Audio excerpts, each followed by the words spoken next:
Okay. Yeah, he just muted. Okay. It's like I don't think he. Hi, everybody. Hi everyone.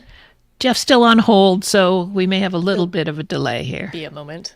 So grab your favorite Yeah, beverage. exactly. I think we've only got, well, There's Tim Van 5. Ram checked in, but then we haven't heard from him again. I don't know if he's still here. And then we've got KFC Make Good Winglets over in Oz. Saturday morning, I guess, sometime. Should be. Isn't that pretty early there? Yeah, or middle of the night, I guess. Let's go look and see. He's a loyal chat room Yes. attendee Oh, lately, yes. which is kind of amazing. We appreciate, but Captain Nick is not with us today. He's just back from Hamburg today. There's Mike Kuipers. Hi, Mike. Oh, Tim Van Ram's still here. Good, Tim. And hi, Mike. Anyway, Captain Nick just got home, so he's not available. And Mr. Camacho is busy on business. So it's just Steph and Jeff and me. yep. Yep. Steph and good, Jeff. though. The Steph and Jeff show. Yeah.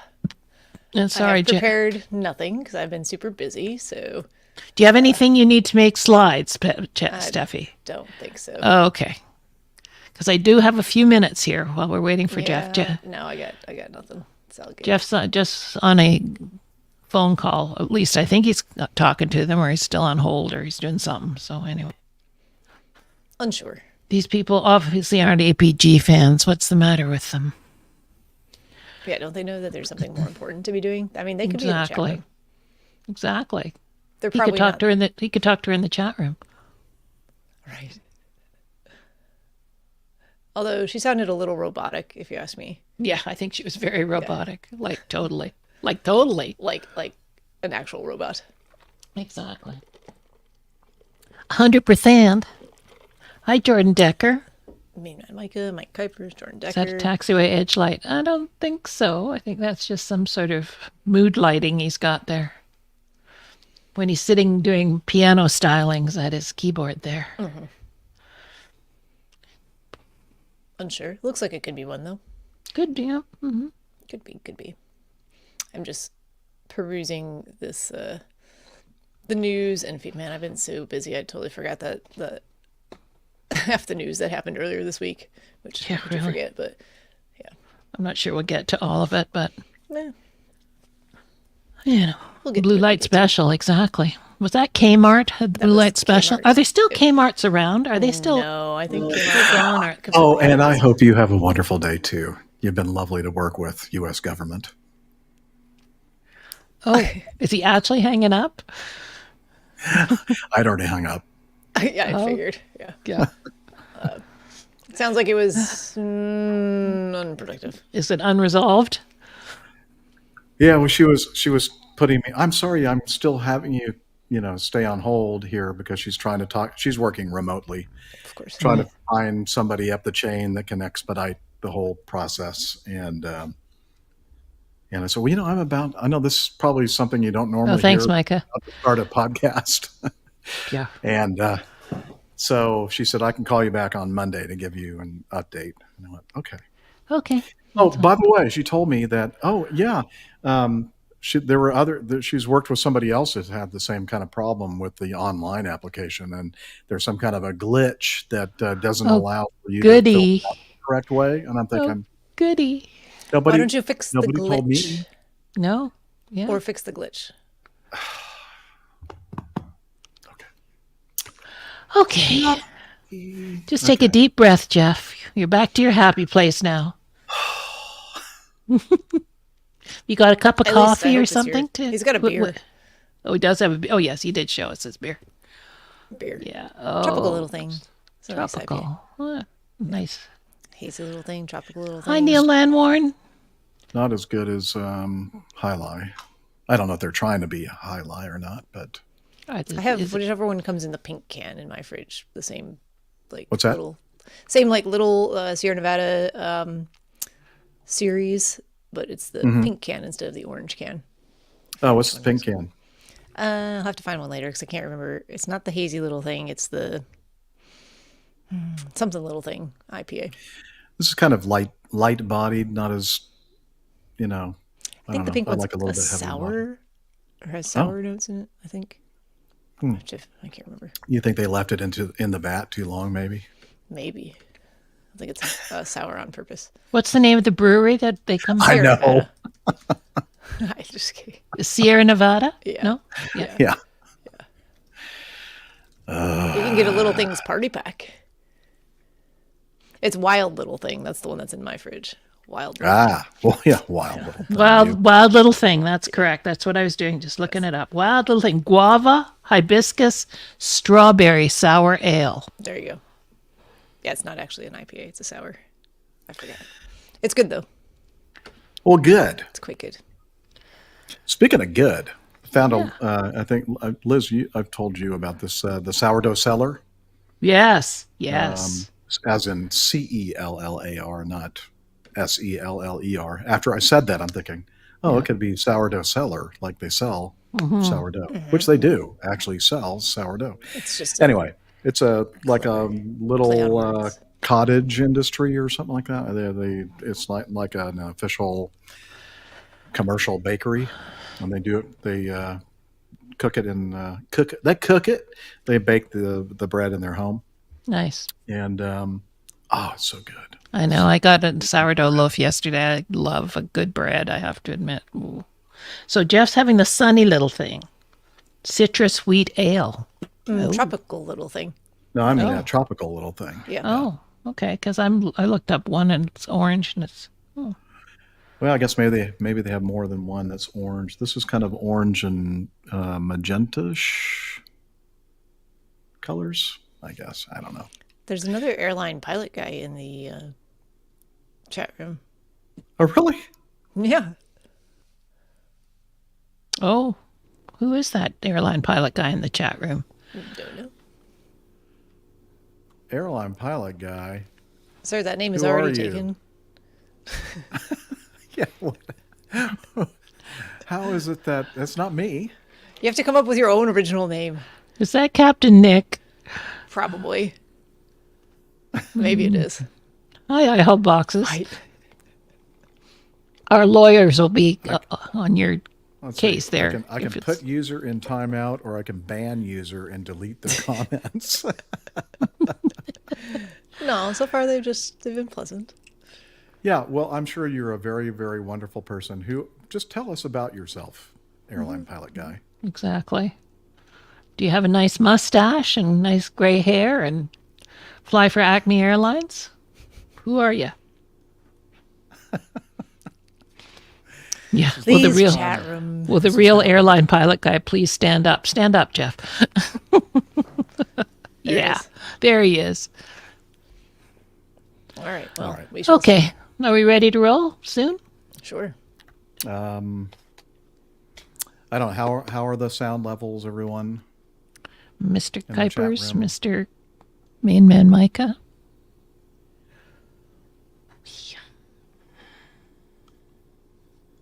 Hello, hello, hello. Testing. Testing, Hello. testing. 1, 2, 3. Let me look at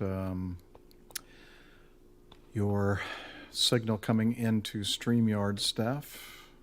Yeah. I guess we Doing should okay? we should test Unity, I suppose, just quickly before we go on. Yes, ma'am. Let's do that.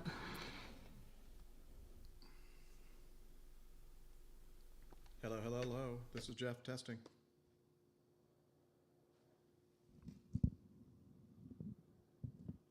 Oh, why? Well, because I'm using a microphone that's picking up all the... Can you hear that? Okay.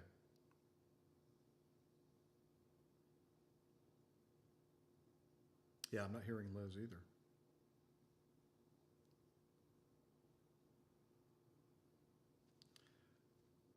We can hear you now. All right, back in the yard. Back in the StreamYard. So are they talking about the level that you were just testing or what you currently... They must be talking about the stream because I muted myself in StreamYard, like hardware mute. So they shouldn't have been able to hear me.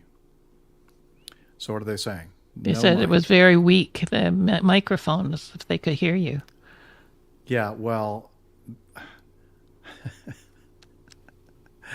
Thank you, main man Micah. Yeah, we were testing Unity, which is a separate. I have a separate microphone for that, so I mute this one and use the other one. So that's why you saw my lips moving, but you couldn't hear me.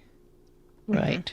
So now this is the. We don't one want that you to I'm hear asking- us. We this talk is the about one I you. want you to hear and tell me whether or not it's good or not. No, he's saying you're still low. It's Still happening low? now. You're low. Okay. Well, I don't personally hear it, but I guess they're hearing it. Yeah, it sounds okay to me. Yeah, me too. but we want to make everybody happy on online, right? Sure. Sure, why not? So I'm going to bump it up a little bit.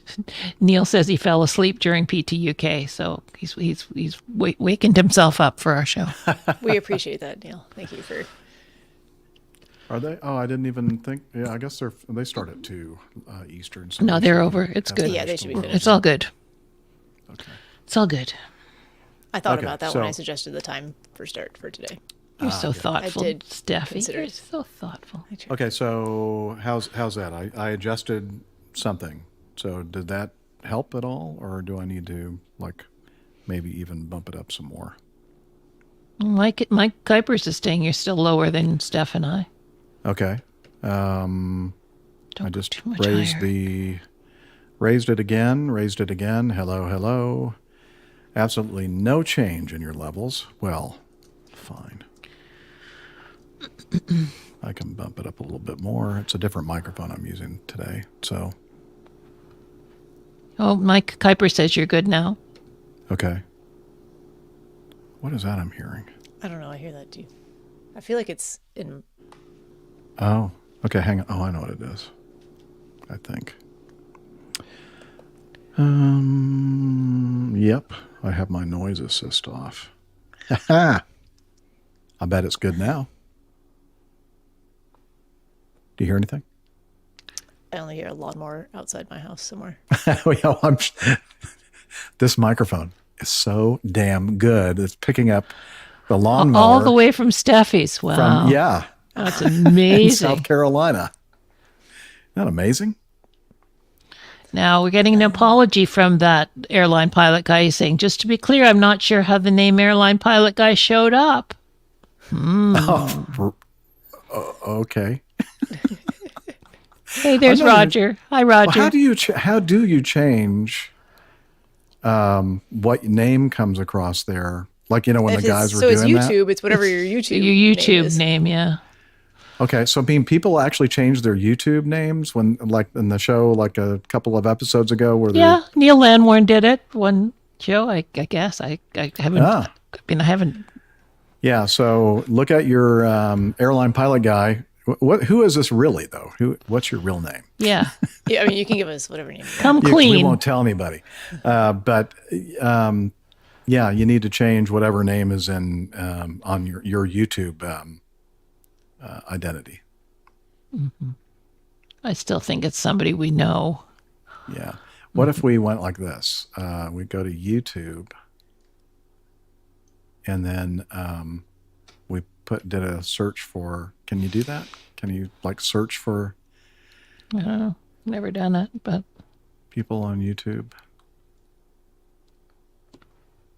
don't know.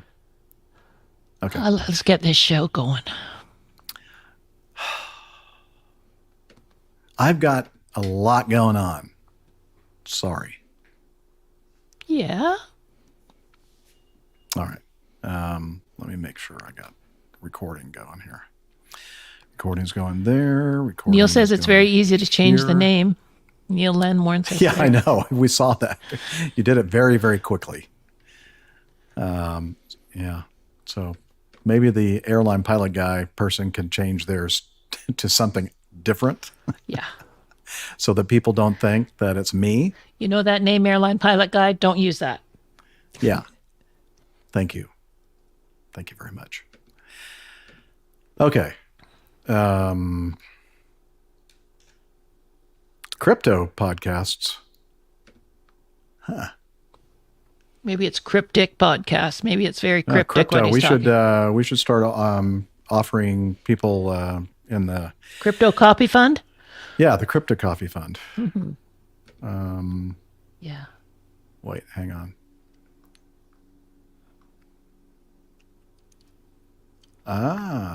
Okay. Just change it to Captain. No, don't do that, Tim. It's not funny. Okay. We did a sound check. This isn't the time to be joking with Captain Jeff. He's not in a good mood. I'm sorry. I mean, like minutes before we went live, I ended up getting a call from the governmental agency that took over my company's pension fund. And now I'm trying to get those benefits initiated because I'm retiring very soon. Anyway, it's a long story. I'm not going to get into all the details, but there are some. He had an encounter with bureaucracy that he didn't enjoy. Yeah, I'm thinking, well, it would have been nice when I talked with that person and explained that I couldn't check the box that I'm supposed to check, that they could have told me that it wasn't working right on the online form, that you're going to have to fill out a written. They just sloughed you off by giving an answer that didn't mean anything. Oh, Sal. Gamboon. Oh, okay.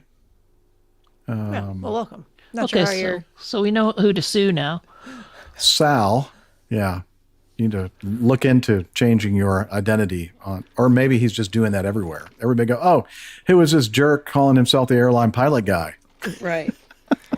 Please don't misrepresent me or us, Sal. Thanks. Sick the government on Sal. Okay, so we did a sound check. I got both recorders running. Good. And I am going to go here over to this and do the intro script thing. And let me put Steph's info back where it's supposed to be. And put that right here. And then I'm going to remove Nick's and put it below the line. Neil Landwarn's now Captain Jeff is great. Great.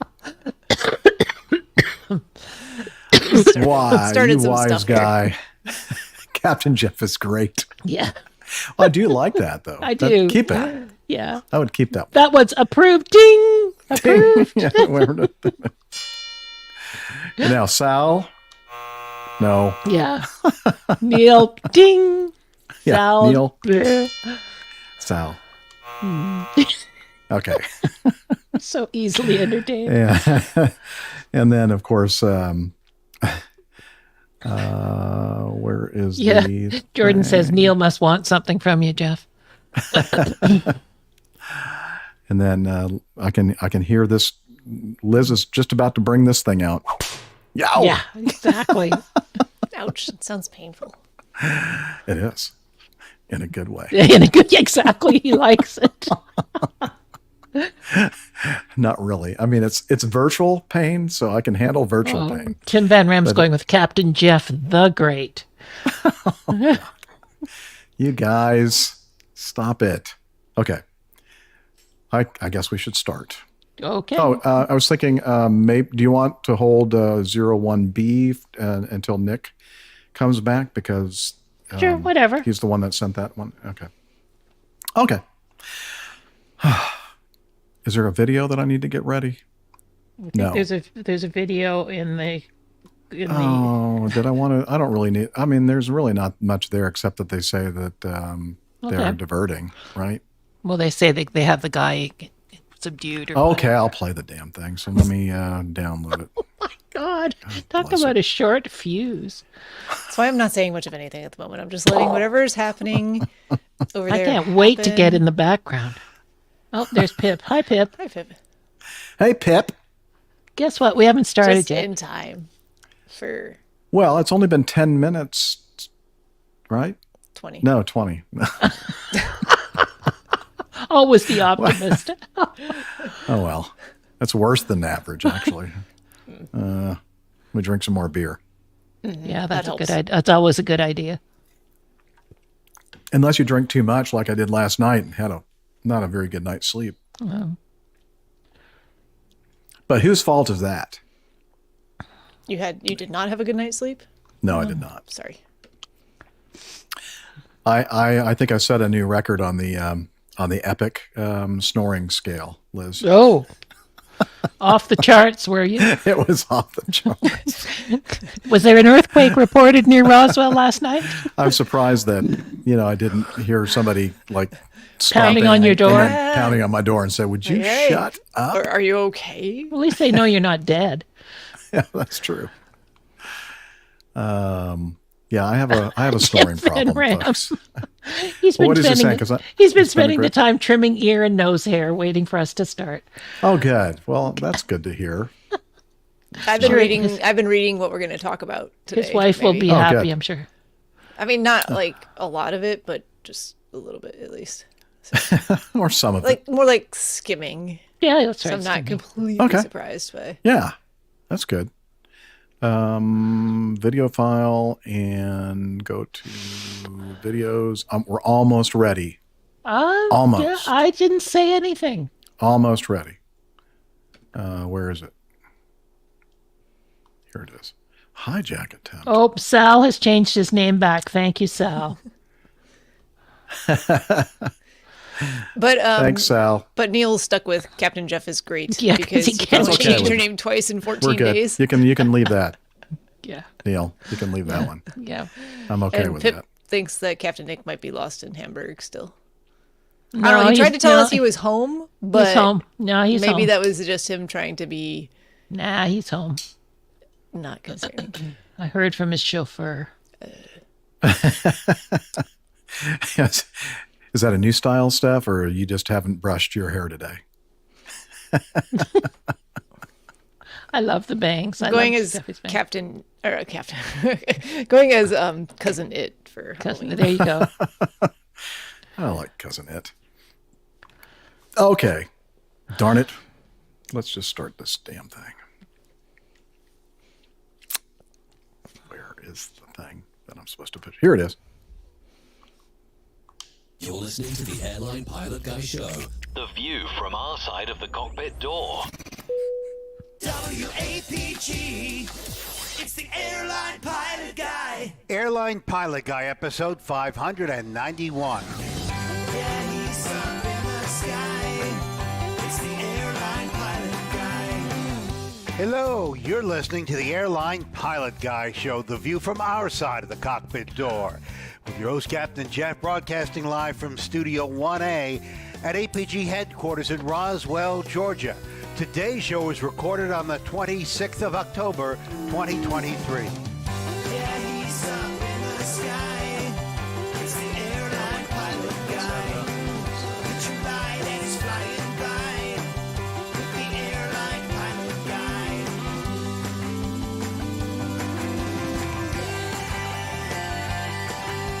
In today's episode, an off-duty pilot in the cockpit jump seat tries to crash a commercial flight, and an Indigo Airbus returns to Singapore because it was carrying the previous flight's luggage. Also ahead, more news and your feedback. So get all settled in.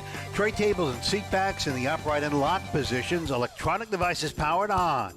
I'm Radio Roger, and Flight 591 is ready for pushback. Thank you, Radio Roger. He is an award-winning TV and radio reporter, currently at the #1 all-news station in the nation, 92.3 FM in New York City. I did that all by heart. Hello. You're listening to the Airline Pilot Guy Show. It's the view from our side of the cockpit door. Of course, Radio Roger already told you that. We are an aviation podcast covering the latest in aviation news and answering your great feedback. I'm Captain Jeff, a pilot at a major legacy airline based in Atlanta, Georgia. And joining me today from her lakeside studio in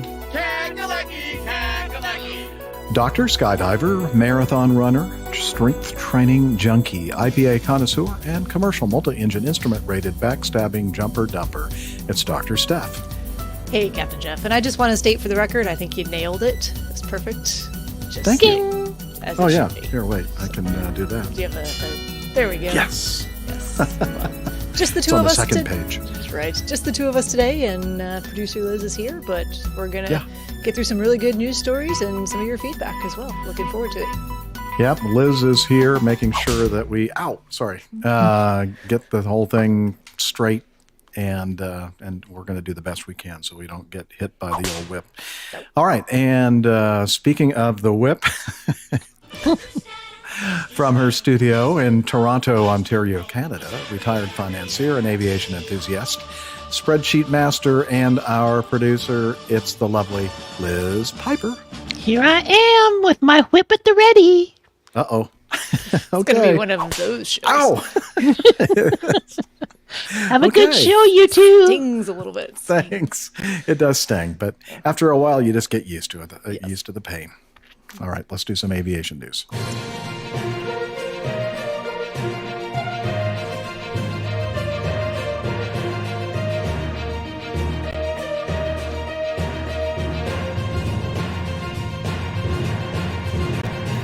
Stand by for news. Well, I'm sure you've all heard the news about the off-duty Alaska Air pilot jump seating on a Horizon Air flight from Seattle to, I believe, San Francisco. And, Everett. Okay, Everett. Oh, he was going to Everett? Oh, Everett to San Francisco. Okay, interesting. Well, yeah, now we got all that straight. We do have a video, and I'm going to go ahead and see what we have here. I have not listened to it yet, but it's from our friends at Bass Aviation, Real Aviation Communications, and the audio here from liveatc.net. And we're waiting. Horizon Air, E175LR, performing flight 2059 from Seattle. To San Francisco. Hello. Right, 2059. You want to stay on the heading, or I can get you set up for a downwind? Okay, what's going on? Downwind, the 2059. Right, net 2059. Roger, turn right at 050.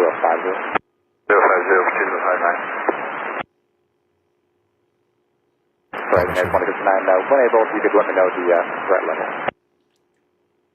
Okay, I'll just give you a heads up. We've got the guy that tried to shut the engines down out of the cockpit, and he doesn't sound like he's causing any issue in the back right now. I think he's subdued. Other than that, yeah, we want law enforcement as soon as we get on the ground and park. Horizon Air 2059, Roger. You can contact that point on approach now on 118.1. 167.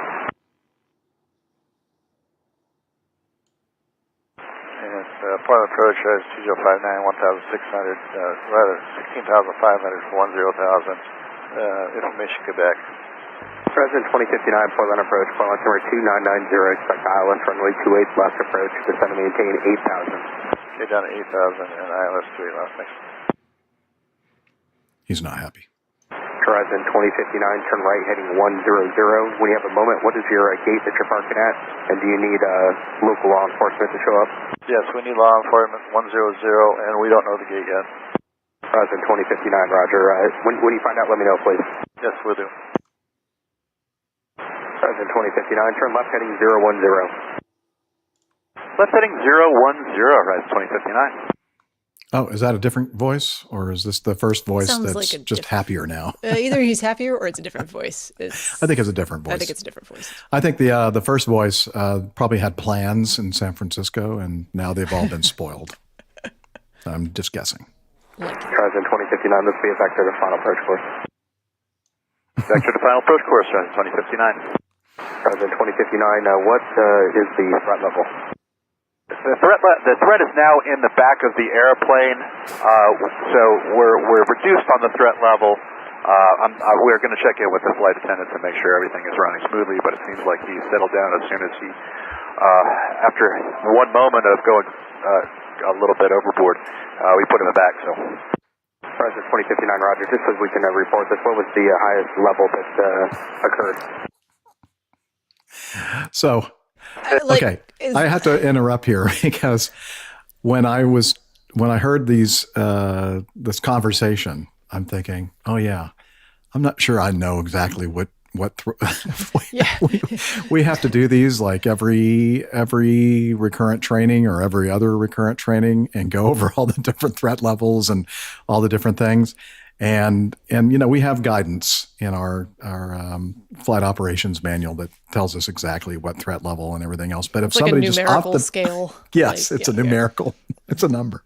And I'm thinking, oh, I'm glad nobody ever asks me that because I'm not sure. I'm like this guy here. He's probably going, do you remember what threat level? 591. Is that That's like a reference to a movie or the something? show number. Oh, threat level 591. It's been a long afternoon for Jeff. Yeah, that might be the winner already. We show title in the first awesome. 7 minutes. That is awesome. Liz loves it, by the way, I haul boxes. Ding. Oh yeah, hang on. Let me see here. There we go. Threat level 591. So anyway, I'm not saying that they don't know their threat levels here. I'm just putting myself in their shoes and I'm thinking, this is what I would do. I would it's not as high as it was before. Just kind of talk around it. Like, well, it was this. Hey, this is what was Joe. happening. And this is what's happening. And like, we think it's better now, but I mean, Hey, just Joe, have the law. have you figured out what the threat level is? What's the bottom line? We want law enforcement there. Meet us at the gate. Yeah, that's that guy that tried to kill everybody. What threat level was that? What threat level were you hoping for? Okay, let's continue. I'm sorry, I don't mean to make light of this whole thing. This is a very serious situation. It escalated to a 4 for 309. Oh. He's out of the cockpit now. Roger, top y'all, Horizon 2059, descend to They found maintain it. 6,000. They found the reference. Horizon 2059, when you get the gate number, we'll coordinate that as well. Thank you. We're at spot 9 now. Threat level. Is that Bravo 9 or Charlie 9? Charlie. I guess, yeah, Charlie 9. Oh, no, excuse me, Bravo 9. Horizon 2059, turn left heading 340, descend to maintain 5,000. 340 down 5,000. Horizon 2059, contact approach 126.9er. 26.9. Okay, is there really any reason for us to continue with this? Okay. No, maybe we can Good. bring people up to speed who may not have been following any of this news. A little bit more details. Were you living under a rock? Yeah, maybe. So there, yeah, we have in the same article here, there's the whole complaint basically about what happened. But the summary version is this guy who was a jump seater, as Captain Jeff was saying, basically at some point during their flight, I guess not very far out of Seattle, decided that he should reach up and pull the fire handles for the engines. So Good idea. yeah, not a good idea, because what happens, Captain Jeff, if you pull those fire handles? Well, when you pull those fire handles, Dr. Steph, actually in this case, they are... These are pull and twist down. Yeah, they actually, most of these fire handles are like that. Mm-hmm. But the thing that is different about these that I've never seen before is that they kind of rotate like 90 degrees from their flush position. And I think, Liz, do you have an image of those handles there, fire handles?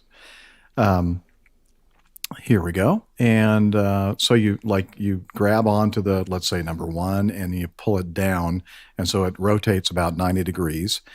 And then I'm not sure if you pull even further or if just the going from 0 to 90 degrees is what activates. I think I read somewhere that at about 81% of the travel is when it starts getting a little bit harder to kind of make that last 10 degrees or whatever.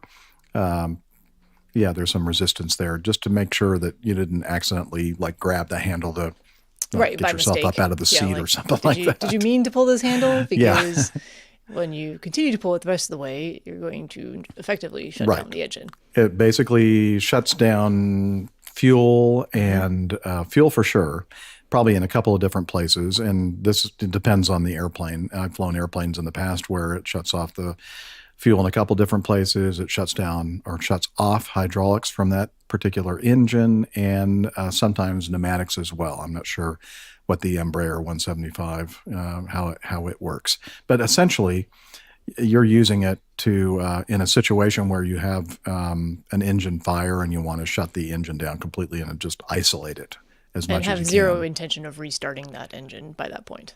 Right. And then, but as long as, in most cases, I think, as long as you haven't twisted that handle, when you twist the handle, that's when you actually puncture the squib for the fire bottle. And so the fire, like the fire agent, usually it's halogen. Is it halogen? No, halogen is a type of lighting. But something else. Is it? Don't ask me. Yeah, anyway, whatever the fire stuff. Fire, let's just call it fire suppressant. Yeah, that stuff in there fills the engine. What is it? Halon. Halon, that's it. Halon, See, I knew halogen wasn't right. Halon, there we go. Thank you. Thank you, Brad. Haven't seen you in a while. Hope you're doing well. So that's what, and once that happens, then you're not going to probably get that engine restarted. But I think up until that point, you can probably, and I guess if our audience out there, if you're qualified on the E175, you can let us know. Yeah, but he's not listening right now, obviously. But anyway, Captain Pyzik, if you're listening after the fact, twist and shout, IHAL boxes. Twist and shout. Anyway, so that's the deal. So apparently, from what I can tell in the various interviews and news sources that we have regarding this, he got to us. I don't know how far he got. Was it just his hand going up there and he had his I don't think I've seen anything that clearly states how far he got with it, other than there was an attempt made by this jump seater to pull both of the fire handles. Right. So how far he got in that attempt, I haven't seen anything. I've also been working a whole lot this week, so that may have been out there in the news, but I haven't seen anything that clearly. Yeah, I have not either. All I've seen is that he threw his headset off and said, "This is I am not okay," and then he grabs, he puts his hand maybe in your peripheral vision. If you're captain, first officer, and you see your jump seater reaching up, you're going, "What are you doing?" And then I guess it doesn't say at this point; it just says the pilot. Monitoring, so I'm not sure whose leg this was, grabbed the jump seater's arms or hands or forearms or whatever and brought them down and try to, make sure that he wasn't going to do that. And the first officer or the pilot flying, continued to fly, disconnected the autopilot and started coordinating for the divert into Portland. Mm-hmm. And it sounds like this flight started off okay with the jump seater. He was exchanging some pleasantries about the weather, the usual, first time you're meeting someone probably. Talking about airplanes. Yeah, what do you fly? What do you on? What company? What do you all that stuff. And then at some point, what's your favorite position? That kind of thing. It's a weird conversation that you usually start off with, Jeff, but that's and okay. I mean captain or first officer. What did you think I meant? Get your mind out of the gutter. Ambiguous.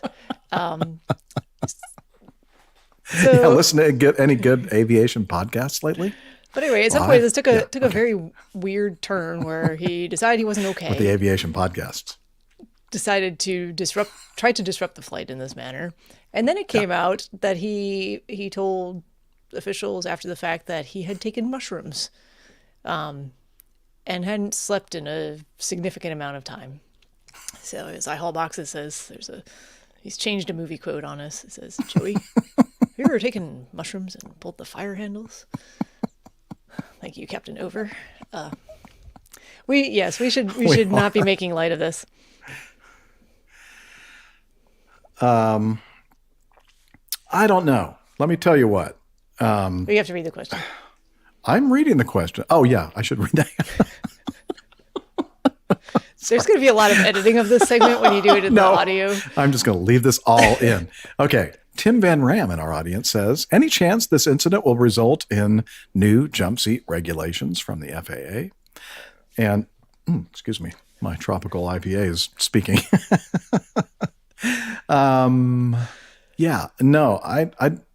There's a very, very big jump seat lobby out there, part of the Airline Pilots Association. I don't know what the stats are, but there is a significant number of pilots who commute to and from work. And in a lot of cases, the jump seat is really the only way you can really get to where you need to be to start your trip. Not so critical ending your trip, although you would like to get back to wherever you live and back to your family, that sort of thing, at the end of a trip. So I think that I don't know. I know there's going to be some scrutiny. Change anything, and here's why. Because it's not that just anybody can sit in the jump seat anyway. These are qualified pilots, and who are already extensively background checked, screened, et cetera, et cetera. There is no way out there to possibly screen for any one individual at any time doing something illicit, illegal, something they're not supposed to be doing, having some sort of mental break. Those things can happen. You're never going to be able to screen for it. And you can't, there's just no way that that's ever going to change how the system is set up for all the reasons that you said. You need to have that as an option for commuters. You need to have it for line checks. You need to have it for FAA folks. You need to have it for, there's all kinds of reasons why there are still going to be people utilizing appropriately the jump seat on aircraft.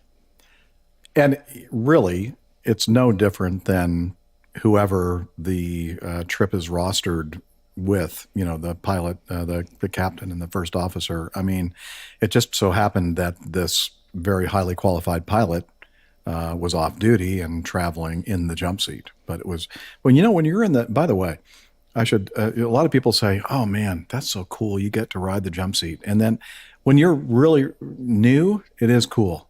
But then after a while you go, I don't want to ride the jump seat because I want to go and see, even if I have to sit back in the middle seat, at least I'm not up there in the cockpit. When you're in the cockpit and you're on the jump seat, even if it's not your airline and you're off duty or whatever, you are still considered part of that crew.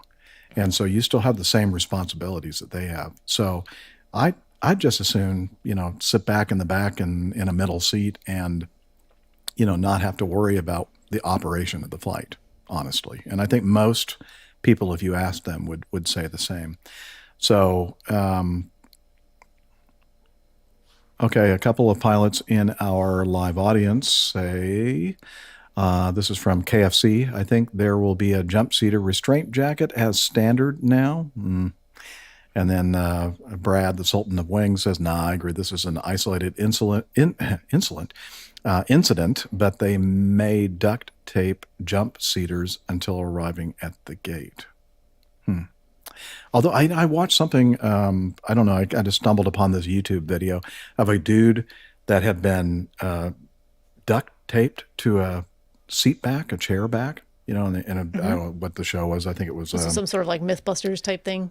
Yeah, well, it was like Rachel Ray or something. I don't know. And he said, so you think that like I'm completely, subdued and everything else? And he said, watch this. And he just went forward, like in just one fell swoop, and the duct tape just tore completely. He was out, just the one attempt to move forward. So I don't know if that idea with the duct tape is going to, unless it's like special duct tape that they does do a good job of holding pool rafts together to make an inflatable boat to go down a rapid. I will give props to duct tape for that.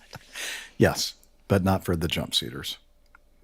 Okay, Deanna in our chat room says if he has approved management before this and disclosed his depression, if he has approached management before this and disclosed his depression, realistically, how easy would it have been for him to fly again? Oh, well, most airlines, all airlines probably have programs that deal with these sorts of things. I mean, whether it's substance addiction, substance abuse problems or some kind of mental issues, and they're all, I would say, Dr. Steph, you'd probably agree, or maybe you can, get into more detail, but they're all kind of the same sort of like that portion of your health that is being, there's something wrong, and we need to fix it before we can give you the green light to get back in the airplane and fly passengers from here to there.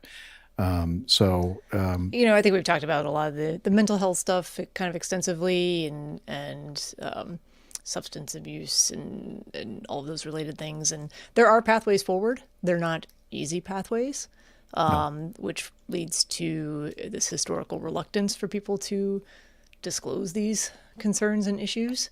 But I do think our culture is changing in general on that. And I think that's going to be much more productive for people moving forward in terms of getting them the treatment they need to be healthy individuals, and then allowing folks to safely return to their line of work. Yeah. So that's really the issue here. The issue is that this person wasn't mentally where he should have been. And now, regarding the whole the comments that he made about taking mushrooms, and I think in some other interviews that we have information about, I don't know if they're accurate or not. He says something like he took mushrooms 40 to 48 hours before, and everything I've read, I don't know. I'm not an expert on psychedelics and mushrooms and that kind of thing. I will be soon after I'm retired. No, I'm just kidding. But no, you have to be captain of your RV. You can't be. Oh, that's right. Anyway, I hear that the effects of these psychedelic mushrooms, magic mushrooms, or whatever you want to call them, only last like not even 12 hours, like 4 to 8 hours. I'm not an expert. My whatever. understanding is, and I guess it varies highly on what substance you use. I only know anecdotal things about this, actually, from a memoir that I was recently reading. So this is not health information. This is not condoning their use, but folks who have used it with some sort of success, or at least perceived success, do it with medical guidance, trained guidance. It's not something that you just pick up some local mushrooms and see what happens type of a thing. There's no, that's not a thing for treatment of depression or other, mental health issues. Well, are you a spokesperson of Big Pharma, Dr. Steph? No, absolutely not. None of those comments I just made are any sort of endorsement or advice for guidance, none of those things. So. Okay. I have no background or expertise in any of that. That's all I know, just from anecdotal stuff that I've read very third hand. So. Now, he did make a comment that he hadn't had sleep in more than 40 hours. I will say I've had experience with a lack of sleep. In fact, that's one of the tools that, let's say if you were in a military organization and you're taken prisoner, they will utilize, they'll deprive you of very powerful. Did I? Oh no. Liz says I hiccuped a little bit. I am hardwired again into my machine. I don't know why that is. Okay. Anywho, so that is a very powerful, has a very powerful effect on your mental state, lack of sleep, and I think that would be, the whole thing about the mushrooms. I'm thinking, it was so long before that point that that this incident occurred that he supposedly consumed small amounts of magic mushrooms or whatever. But I just thought it was interesting that was even part of the discussion here. So, and then I think they interviewed some of his neighbors and said, how can, or people that knew him, this guy's got a great family, he's, why would anybody, throw your career down the tube? Well, I don't know. I mean, it's hard to speak for everybody's individual lives. I mean, what may look like, the old book, the cover is a beautiful cover. And you start opening up the book and starting digging into the story, and then you realize that, I guess maybe things aren't as great as we thought they were. And who knows what's This going on. is one of in those things you're never going to be individuals' able to answer the why unless he can tell you the why, and he might not Right. even know himself. And I feel, I mean, what happened was almost a catastrophic thing, but now that the dust has settled on it, I feel bad for him. Yeah. I feel poorly that he wasn't able to recognize what was going on with him and not make the decision not to get in that jump seat that day. Do that I'm safe checklist. I haven't slept in 4 days. I don't feel well from I feel depressed. I was trying to take substances to try to mitigate that in some way. Maybe I should just stay home or go see my healthcare professional. It was before he even left for his trip. Long Gotcha. before that. Yeah. That's where that whole series of chain of events really started. And it probably started well before that even, but in this particular instance, it could have been stopped at any one of those points along the way. Now, I may be reading something into this, but all of the reports that I've read so far is what he allegedly said to various members of the crew and passengers and others. It almost seems to me like he wanted this to happen. And I've heard that this is the case with people that have a drinking problem. They almost are hoping that at some point somebody they'll get in trouble and somebody will pull them aside and say, look, you have a problem and you need to fix this. He walked out, he wasn't fighting anybody. Nope. He wasn't, he basically said to the flight attendant probably goes, what are you doing? You just need to put cuffs on me because it's going to get bad if you don't.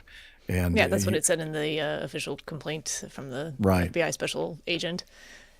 Yeah, Liz is saying, well, didn't he try to open up an emergency cabin door or something like that while they were still in flight? And of course, we all know that that's kind of a stupid thing to even attempt. But I'm wondering if this is something like he's thinking, oh, I need to add some more stuff in here to give them more crazy things to accuse me of, and maybe this will all make sense in its mental derangement, and I don't know. So the whole thing is very, very strange, and definitely not in his right mind, and as Liz said, also very sad. Yeah.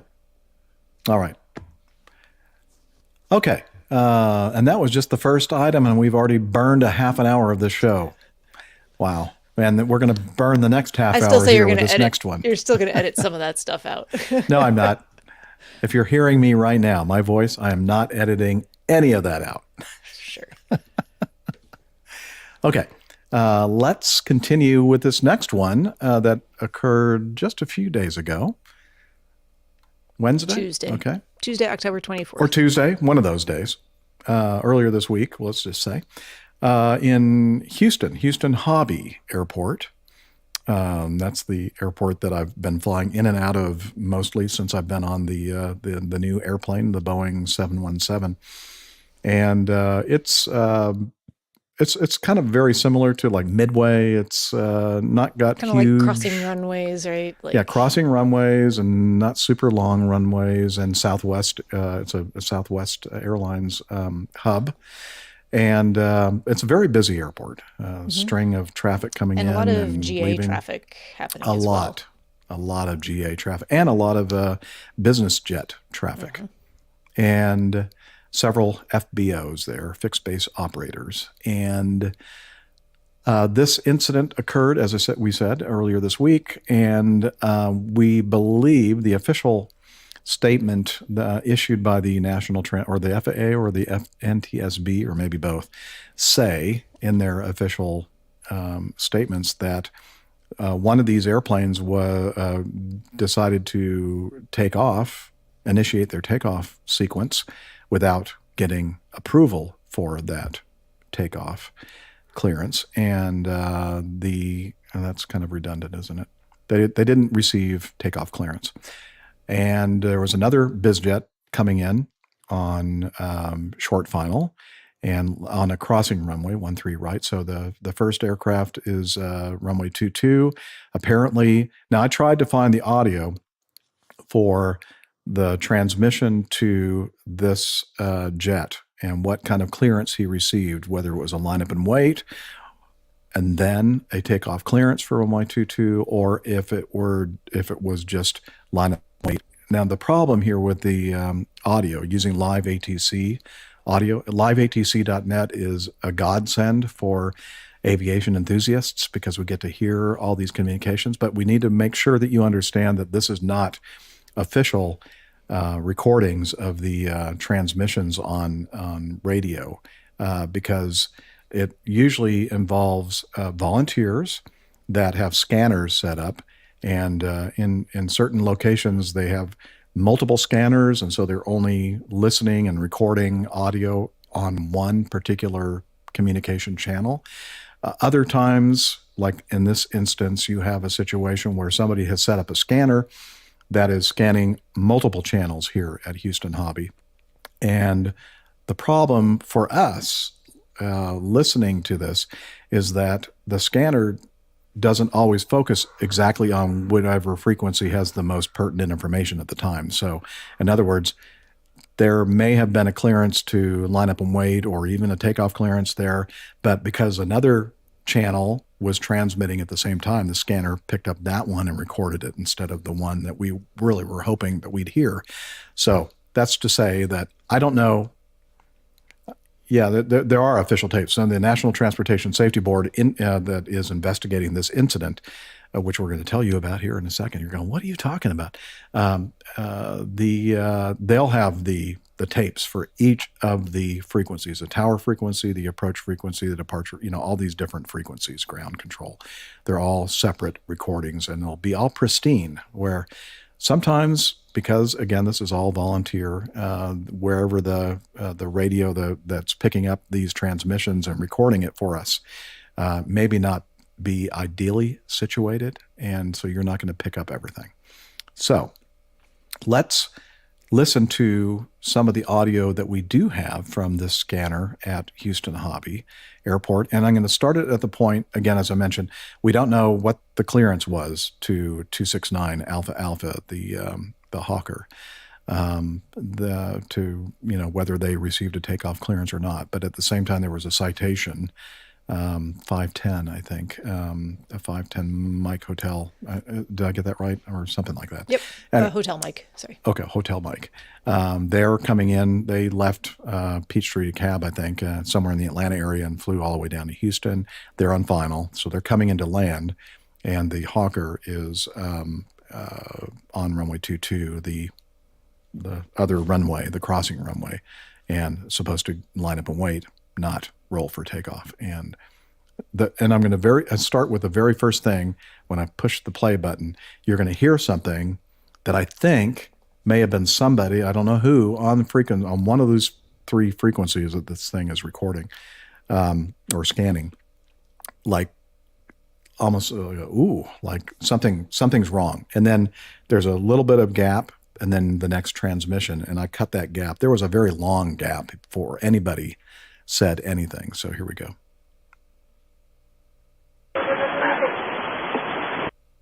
That's what I'm talking about. Weird. After 1587, go around, please. After 1587, go around. After 1587, maintain 3000. Okay, that was a Southwest flight. Report the field. Right behind one of the incident airplanes, the citation. 90 Alpha Alpha, maintain 3000, stay with me for now, fly heading 6-0. We just had a midair. We can't do that. You said what? Yeah, somebody just, you guys cleared somebody to take off or land, and we hit them on a departure. Yeah, you could almost call this a mid-ground, maybe not a mid-air. Yes, sir. You need to come back to the airport, you said, right? Yeah, immediately. 90 Alpha Alpha, turn right heading 310. Right turn 310, Romeo Alpha Alpha. Okay, Alpha Alpha is the Hawker that supposedly took off without clearance on runway 22 and hit the citation. Alpha 2214, cancel landing clearance and climb maintain 3000, fly when we're heading. Turn right back around here until we find out what's going on. I need you to the aircraft, AR-21, are you on kilo? 21, I need you to go to the aircraft. It's at the taxiway Lima November intersection. He just got clipped by the other aircraft. I need you to go inspect that aircraft now. ATC. Over 510 Hotel Mike, copy tower, hold your position.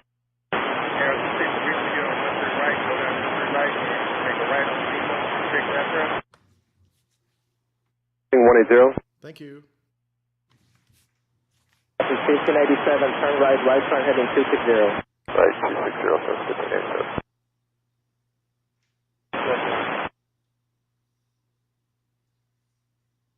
Five 13 right.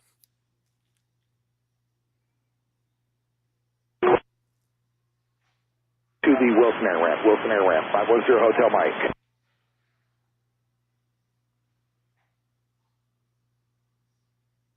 Clear the land on 1 blue, right? Alpha, yes sir. So 1684 expedite, climb maintain 3000 please. For 1644, climb maintain 3000.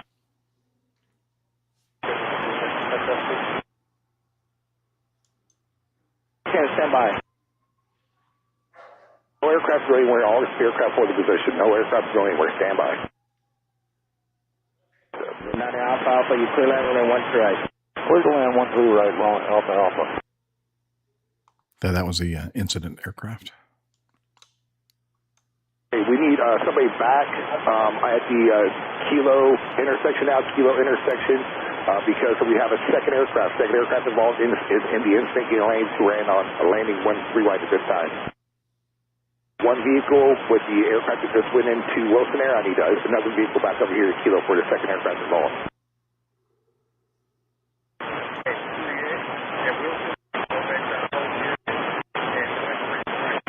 Do it now. The aircraft is short final. Proceed to Juliet Kilo now. R21 Hobby. That's fire service. Aircraft landing right now. The aircraft landing right now is the second emergency aircraft. We still have the third one airborne. Inbound. I don't know what they're talking about when they say third one. I think there's a lot of confusion here. 56, permission to follow the aircraft. AR-21, follow that aircraft.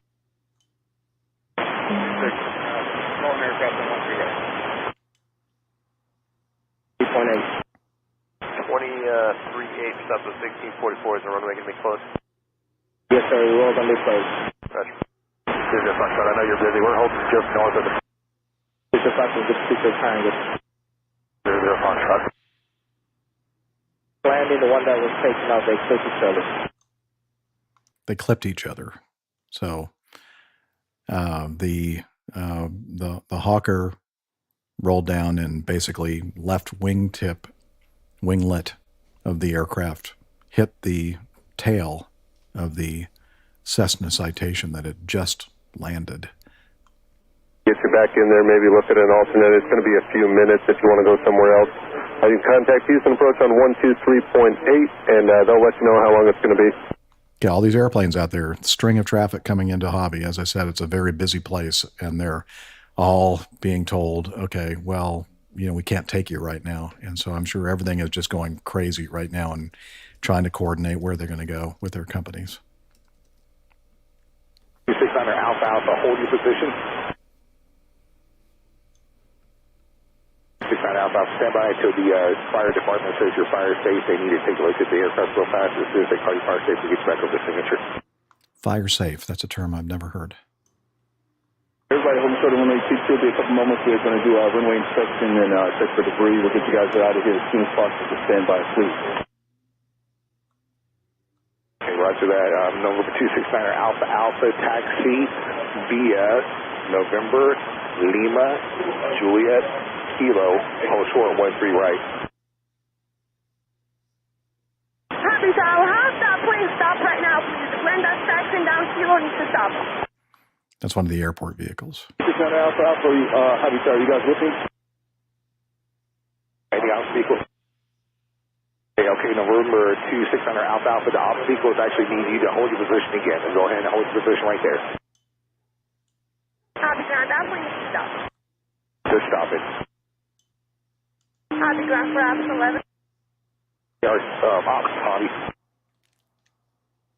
Copy, guys. Is that a citation or a hacker? The aircraft on Type 28 November is a Hawker. The aircraft which Wilson Air is a citation. Is there another vehicle that can come out? We have a lot of debris in taxiway in runway 13 right, runway 22 intersection. A lot of debris in the intersection. We need to get that cleaned up. We're not going to be able to clean that up. We're going to have to call station and we'll have to leave that stop. So the airfield is closed for now. Roger. So we're showing the airfield closed. Airfield. Southwest Jet 50 approaching 22. Are you with me? You guys heard that? Anybody looking to push? We're not pushing anybody. The airfield is closed. So you guys get plan accordingly. Airfield is closed. It's going to be a while. You guys from the short runway 22. Apparently, the new information that I received is that the airport is closed as far as the incident that just took place. So continue holding short. You guys need to go back to parking. That's fine. Just let me know what you want to do. But it'll be a while before we get anybody out of your business. Yes, sir. Understood. We're stopping all aircraft. We're stopping all arrivals. The airport is shut down at this time. We do need to get all the information from the other aircraft. Went to Wilson Air, the 510 Hotel Mike. That aircraft did not stop. It just went into ramp on its own. So we need to get the information, everything from that aircraft as well. Interesting. So, okay, to give you a synopsis here, there was an airplane coming in for landing on 13 right, 510 Hotel Mike. Hotel Mike. Yep. And that was the citation. And Liz, you can go ahead and put that up there. And here is a picture of the aftermath, the tail fin of the citation, pretty heavily damaged. And the Hawker, Raytheon Hawker, was the other jet involved. And in this picture, you can see the left winglet is gone, and or a significant chunk of that is missing. And that is allegedly the aircraft that was using runway 22 and rolled for takeoff without receiving takeoff clearance. And the one that sounded like they were kind of perturbed when Tower told them to fly a certain heading and maintain a certain altitude. And he said, we just had a midair. And the point of this is that, there are only, I think, 3 people on the Hawker jet, and including the pilots, and only 5 on the Citation jet, including the pilots. So I think that's the reason why it's not getting a lot of news and airplay out there, because it wasn't 2 airliners that this happened to. But if it had these were small airplanes. Journalists would identify these as small airplanes. Yes, small airplanes. Mm-hmm. Insignificant, because there are just only a couple of human lives involved. But anyway, what I'm trying to say here is that this was so...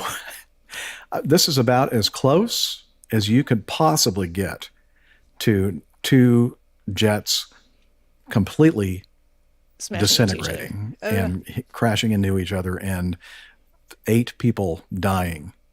And if it had been airliners, then just multiply that by whatever factor you want to use.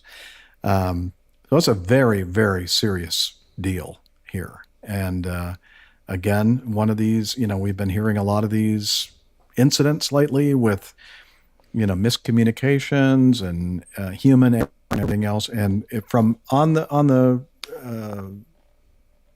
basis of what we know so far, it seems that it was just a matter of the pilot of the Hawker jet, or the pilots, rolling for takeoff when they were not given clearance to do so. Again, we don't have that proof or whatever to say yay or nay. That's just the report that we have. That's just we don't have the audio to know for sure. Yeah. But, yeah, it's scary. I try to use all available resources to me when I'm flying. I fly mostly at a small general aviation airport that does not have a lot of other traffic. It is not busy. A busy Saturday would be 3 other airplanes showing up at some point during the day, either to do some touch and goes or get fuel. But there can actually be a fair amount of traffic just kind of in the area and crossing. So I always fly with my ADS-B receiver. I make sure that that's up in front of me. Of course, you can't rely on that 100%, but it's pretty good. Adds another level of awareness to what's going on, especially because as we're boarding our passengers, typically I'm facing away from the direction that I'm going to be taking off, and it's not a very long taxiway to that point. But as I'm sitting there, I can be kind of scanning that and seeing what's going on, making sure that there's nobody out there. I'm listening to the frequency, hopefully pick up on anything that anyone's saying, if there's any other aircraft out there. Building that mental picture. I want to have that whole mental picture of, however small that mental picture might be, I want to build it as robustly as possible at all times. Yeah. And especially if it's busy. Now, the recording that we were just listening to, I took several of the pauses out just for make it more efficient for the podcast. But you get an idea there. There's a lot going on at that small airport. And, it's sometimes easy for us to say, well, you just got to listen to everything and kind of build that mental picture and everything else. But yeah, there's a lot of things happening in that particular airplane and their cockpit, and they're running checklists and everything. There's a lot of stuff going on, and that we don't hear. All we hear is a little bit between the pilots and the air traffic controllers. But still, you just have to force yourself to try to listen to as much as you can and absorb as much as you can. And I'll say the opposite. When you're in a really busy environment like this, your brain needs to prioritize what the immediate concerns are, the immediate threats. So you're at an airport with crossing runways and they're using the crossing runway for landings. That might be something to be very sure about. Yeah, and you're rolling for takeoff, assuming you think that you have received the takeoff clearance. Yeah, you can go ahead and throw that up there, Liz. Oh, okay, that's right. I have that. Okay, you're right. I decided I was going to share that. Let me just do this. I'll pull up the Hawker. Yeah, I know. So it's nice is that it's not nice that Captain Nick isn't here with us right now while we're recording, but it is kind of nice not to be corrected by the mispronunciation of the Hawker of Hawker that we say here in the U.S. Now, you have to say, I guess its roots are British, so perhaps we should be saying Hawker, but we're not, because it just sounds funny to our American ears. Okay, so, can you pop that? Okay, so here we go. Here's the Houston Hobby layout. And watch this. I'm going to do something fancy here. I'm going to go ahead and hit this, and I'm going to, so out here is where the citation was coming in for landing on 13 right. And then I'm going to change the color here to this color. And this over here at 22 is where, do you see that on what you're seeing on the screen? It's a little faint, but I can see it. And especially since you're drawing. I'm trying to get it darker, but that's as dark as it goes. Excuse me. So they were told to line up and wait, but they decided to go ahead and start their takeoff anyway. And of course, this citation's coming in on 13 right, and then right here in that area. So the citation was just barely to the just past left, the intersection. Past the intersection, not out of the way of that left winglet of the Hawker. Right. So I would imagine right about where my little pen is, right there is where this collision took place. And then of course the Hawker continued taking off. And then interestingly, the citation just rolled out and went to the FBO. Yeah, like nothing to see here. Yeah, that was strange. I thought that was very Normally strange. You would like roll stop to the end of the runway and stop. Yeah. And say, hey, someone just collided with us on the runway. Yeah, so this is the citation kind of continued down, probably pulled off here on Lima, and then went to the Wilson ramp, which is right here, this FBO ramp. And that's where it parked. And then we saw that picture with the cones around the airplane. That's where that citation Mustang ended up. And then the Hawker, when it landed, it also came back around and landed on 13 right as well.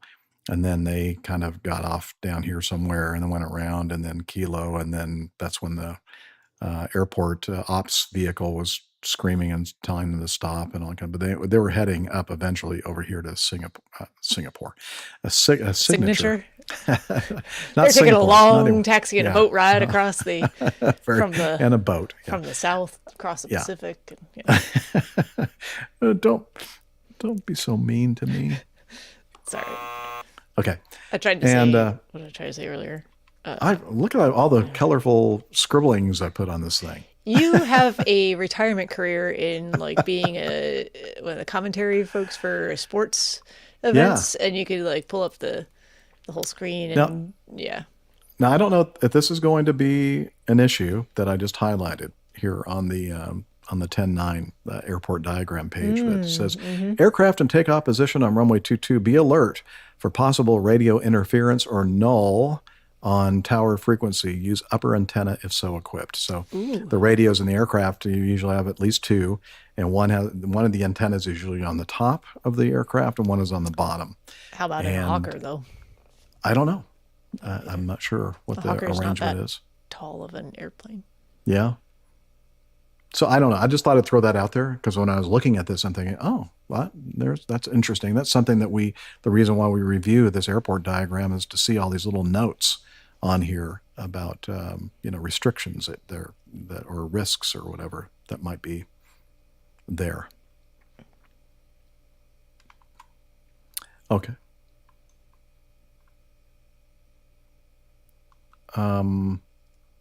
So KFC Make Good Winglet says, did they manage to clear the debris of the runway off the runway before the Hawker came back around to land?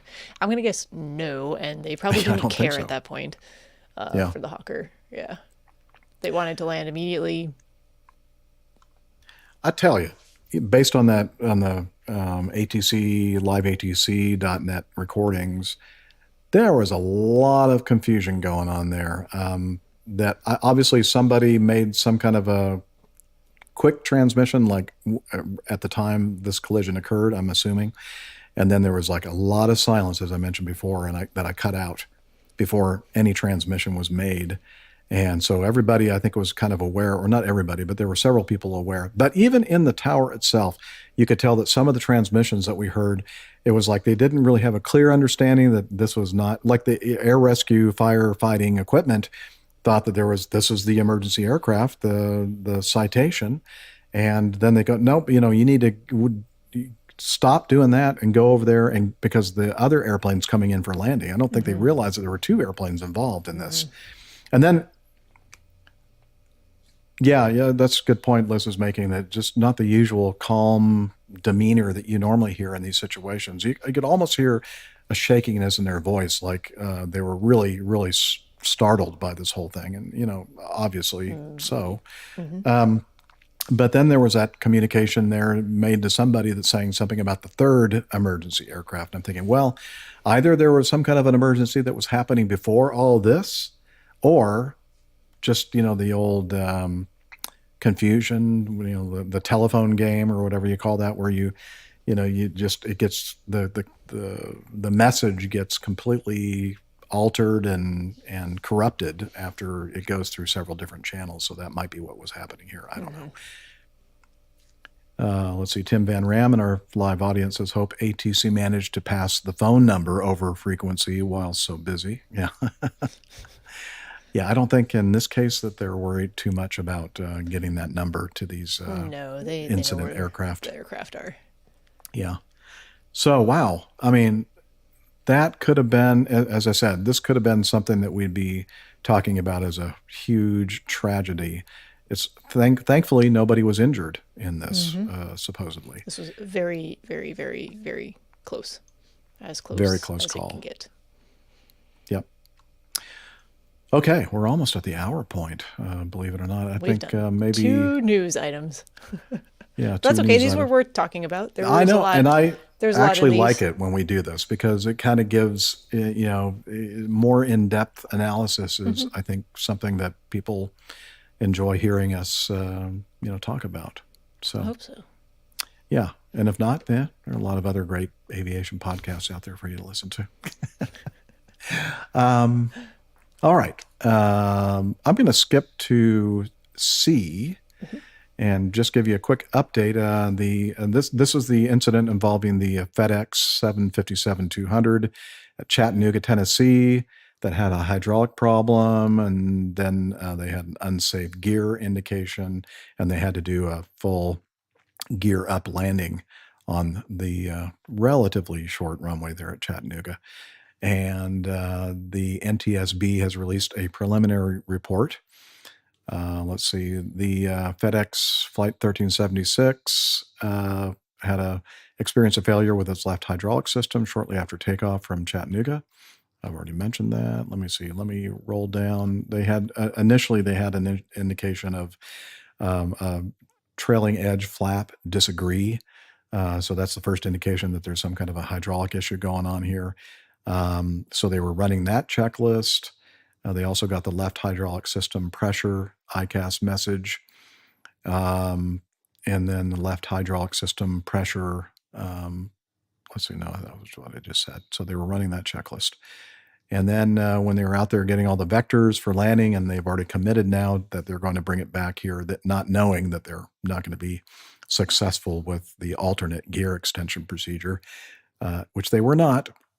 So they ended up, burning all the fuel and working out the problems and everything else, and didn't divert to an airport that has a longer runway. And then basically they were kind of stuck there at Chattanooga. Committed. And yeah, they were committed. Thank you. And so they did the alternate gear extension procedure. They did not get the gear to extend. So let me see what the preliminary report here. Didn't they have something here talking about what? Oh yeah, here we go.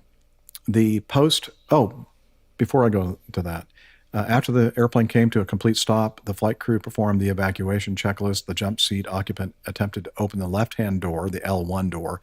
The door rotated halfway open and then became bound, and the slide did not deploy. And the jump seat occupant then attempted to open the right-hand door, R1 door, and it became lodged on the packing of the raft and slide, but the jump seat occupant subsequently forced the door open and the slide deployed. The flight crew and jump seat occupant then egressed the airplane via the R1 door slide. Very helpful. Yeah, this is in contrast to the unhelpful jump seater. This was a really helpful jump seater in this particular case. And if you'll remember, the final resting point of the accident airplane, the nose, the front part of the fuselage was quite high. So it was important that they had some kind of a slide or something to help them get out of the front part of that airplane. So anyway, so the preliminary report says post-accident and examination of the airplane revealed that the left main landing gear door actuator retract port hose was leaking hydraulic fluid. The hose was removed and retained by the NTSB for further investigation. The examination also found a discontinuity in the wiring of the landing gear alternate extension system. The section of that wire was retained for further examination. Now, Miami Rick and I did a special one-on-one recording of this incident before we knew any details of this. And one of the things that was mentioned was that the Polish airline LOT, L-O-T, that had it was a 767 that landed gear up in Warsaw, Poland, because there was some kind of a circuit breaker that was not in the proper position. It was open, and that is required. That electrical signal, and Miami Rick went into great detail that you have remaining residual hydraulic fluid to alternate extend the gear, but you must be able to get those doors open and out of the way for the gear to fall and extend alternately. And it requires an electrical signal. And we kind of thought about, well, I'm wondering if they checked the circuit breaker, and I said, well, anybody that has any idea of what has happened in the past, like that LOT Polish airline incident, that I'm sure that would have been one of the first things that you would think about, is checking for the electrical circuit. But if it's in a wiring harness, You or can't find that. That's hidden somewhere in the discontinuity in airplane. the wiring, It sounds like something got frayed or chewed through, or who knows. yeah. I mean, it's Sounds like, like the way they describe it, like discontinuity, makes it sound like the wire was not whole in some way. maybe it could be like an actual physical break in the wiring, Perhaps or was it could just be the wire did not conduct. for whatever reason there was a short or something like that in the system. I don't know. I'm not sure exactly what. I mean, that could mean a bunch of different things, I think. So, yeah, and there was indicating to me that the crew didn't have any way to know that there was an issue with this, the wiring system, the landing gear alternate extension system. It's like everything, those as we talk about all the time, those Funyuns, all lining up, and yeah, it's just not your day. You have a hydraulic system leak, and then, well, no the problem. wire. Yeah. We have the alternate extension system. But guess what? The wiring The is wiring doesn't discontinuous. Yeah. Wow. So, yeah, very interesting. More to come. Yeah, that's just the preliminary report, and we'll, I'm sure, have a full blown explanation of what they think happened here.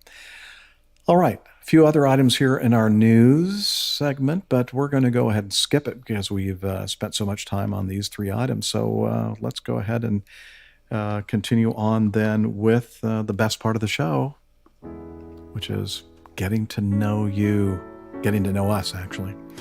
That time of the show where we hear what's been happening with the multitude of crew members we have available on today's show. Oh, wait, no, just Dr. Steph and I and our producer, Liz. But that's okay. The important people are here, right? Yeah, I think so. And we heard from Dr. Steph last week about her adventure as a boat captain. Mm-hmm. And yeah, that was quite interesting. What has happened? Has anything happened as exciting as that since? No, not even remotely as exciting as that. I have not been picked up as a boat captain for any sort of nautical company. No. I don't. Yeah. How is that even possible? I don't know. I mean, people, obviously, they're just missing a great opportunity to hire me. So, I mean, I only fell out. I made it about halfway down the channel before I fell out. I thought that was pretty good. It's about 50%. Yeah, So, we always go for that for here at 50%. APG. 50% of the crew members. There we go. 50% of the crew members stayed on the raft. That's right. Well, no, 100% fell out, but about 50% of the way down eventually, yes. So, I mean, I guess I can understand why I don't have a new career as a boat captain as of yet, or a boat builder for that matter. No one will be hiring me for my engineering skills. No, nothing as exciting. Spent a lot of time in the air last weekend, but jumping, not flying. There was in the world of skydiving, we call them boogies, where there's a get-together of folks for various reasons. This was the Sisters in Skydiving event, so it was ladies' weekend. We included the guys too because we're charitable like that. Aww. We did make them wear wigs and tutus. No, I'm just kidding. Because that's what you all are wearing, right? Tutus? Yeah, wigs and tutus. Obviously, that's how we skydive. So there's no boogie man. Well, I guess there could have been a boogie man, but they're more likely boogie women. Yeah, it was just kind of like a festival where, you have a lot of folks come together on the same day you get organizers there who do specific types of jumps and just a lot of event type stuff happening. We were on a weather hold and we played bingo and they had giveaways and prizes and things. And, some stuff you don't normally do, organize. There's always Mr. Potato Head jumps where someone holds the Mr. Potato Head and everyone on the jump is supposed to have their piece of the potato and while you're doing the skydive, complete Mr. Potato Head. You end up with some really funny looking Mr. Potato Heads because things don't end up in the right spot. Hula hoop jumps. So 2 people hold the hula hoop and everyone else tries to make their way through the hula hoop. I was thinking that maybe you're trying to actually do a hula hoop thing. How would you do that? That's impossible. Yeah, we no. We tried to do that on the ground, and it turns out none of us are really very good at that anymore. I think you have to be younger to be good at hula Yeah, you have to be hooping. like 10 like 12, yeah, or 10. 12. Yeah. Yeah. Oh, do we have something? Jeff Wood was skydiving his captain's. That's my feathered favorite hat. skydiving outfit, actually. Right It's there. perfect. It's perfect. Yeah. Anyway, ended the day on Sunday with we got 12 people together in the air for a friend's 600th jump. So that was a lot of fun. Wow. It was right at sunset and it was absolutely beautiful. There were How kinds long of, have they been skydiving? a couple of years. I'm not sure. For less time than me, but that's not uncommon. Seems like a lot of what's the average number of jumps per day to get up to 600? I mean, that's He like jumps. a couple He jumps a day. a lot. Yeah. Wow. On the weekends. Okay. For a couple of years. Yeah. So we did that. I would say the winds were a little tricky all weekend. They were kind of strong at not so strong on the ground, not so strong high, like up at 14,000 feet, 13,000 feet, but right around 1,500 feet, 2,500 feet, 3,500 feet. Pretty strong winds out of the north, which make planning your you have to be just pretty conscientious about how you're planning your approach to land. So you want to make sure you're not getting too far downwind, because then you may not make it back to your intended landing point. And that's all I'll say about that. Yeah, our Hallbox says it's the right time of year for a boogie. It's Halloween coming up next week. I get it, for Halloween coming up. So, we like to very boogie clever. around, though. Kind of a boogie crowd. Yeah. And other than nights. that, I've just worked a whole lot, which no one really wants to hear about because it's really not interesting. No, we want to hear about that. I mean, you were having a frustrating phone call when we started. I ended my work week with a frustrating phone call with everyone's favorite U.S. Health insurance companies. Oh, They're exciting to talk to. that would maybe Not. make me want to hang myself. It was, or take mushrooms and, Or mushrooms. you know. Do they help? No, Oh. they don't help. They don't help. But just know we're out here doing the good work for you, making sure you get what you need done for your healthcare, Thank you. even if it takes hours. On behalf out of my everybody life. in the world, thank you. Soul-sucking Dr. Steph. hours of my life. Excuse me? No, just kidding. Yeah, I'm never getting that time back, but it's important work. I thought I heard you use some kind of a terrible word. I said there. soul-sucking. Oh, that's what you said. Okay. I don't know what you heard, and hopefully whatever you heard, our listeners did What I not heard hear, was but different. I said soul-sucking. Yeah, that's what I heard. I went, wow. I'm Wow, not used to that's hearing that from Dr. Steph. Fruity language from Dr. Steph. No, let's just say it's not my favorite part of the job. That's all. Yeah. Yeah. All right.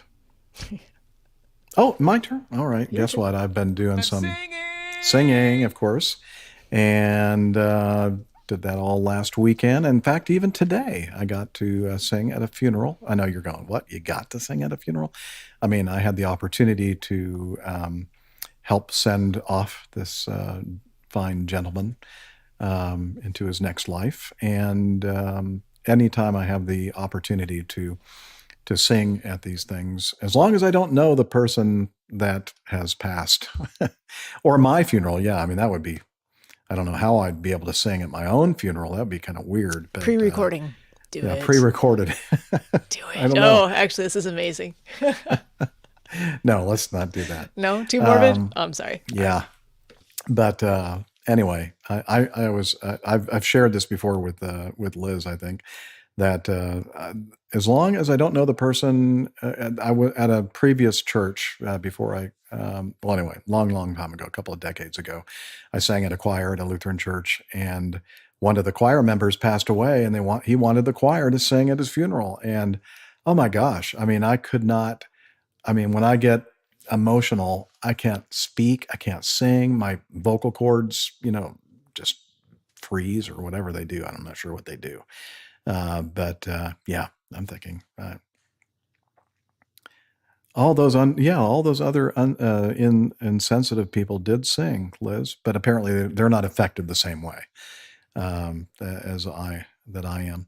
But anyway, did that today. And what else was I going to say? Anything else? I gotta go. Oh yeah, we have to play this this APG meetup that they're calling. I don't know. Let's hear them tell us what this is all about. Brian Coleman and Micah. Something about a meetup down in Largo, Florida. Hey, Captain Jeff, Dr. Hey. Steph, Miami Rick, if you're there, one never knows. Hey, Captain Nick and Nick Camacho. Hello, everybody, and hello, APG listeners. This is your main man, Micah. And it's Halloween season, so Brian and I decided to do something really spooky. We're going to have a meetup. Yes, we're going to have The Journey is a Reward meetup, but all APG listeners are invited, and that's going to take place in Tampa, Florida. And you know when that's going to happen? Why don't you tell them, Brian? It's Sunday, November 12th at 4 p.m., and we're meeting at Your Pizza Shop. It's not my pizza shop. It's the pizza shop called Your Pizza Shop, and it's located at 1200 8th Avenue in Largo. And the menu looks great, and they've got a wonderful selection of beers, and we're hoping that a bunch of listeners will join us here. We'd love to meet you. We'd love to get a chance to get together. And look, you guys, you're all invited. So, Jeff, you're practically retired now. Why don't you fly down for the day? Yeah, fly down to Tampa and come visit with us. We'd love to see you there. Well, I'd love to. I really would, except that I'll be in Annapolis that weekend watching their football team play. It's the University of Alabama, Birmingham. They're playing that weekend. So, but hey, if you're anywhere in the Tampa, Florida area, might want to go and check out the Journey is the Reward podcast meetup, and it's just easier to call it an APG meetup down there. So check it out and meet Micah and Brian. Oh, okay. So I have to talk about the cover art for the last episode. I love this picture. So good. So the title of our last episode, Dim But Legal. Now we were talking about lighting on aircraft, and I think we were talking about the position lights or navigation lights. We were talking about the nav lights, and we were talking about how some lights on aircraft are very bright, very easy to see, but sometimes the nav lights are kind of less visible or dim, but still legal. And I think Liz at that point quipped, just like pilots. Yeah, sounds like something that Liz would say. And that became,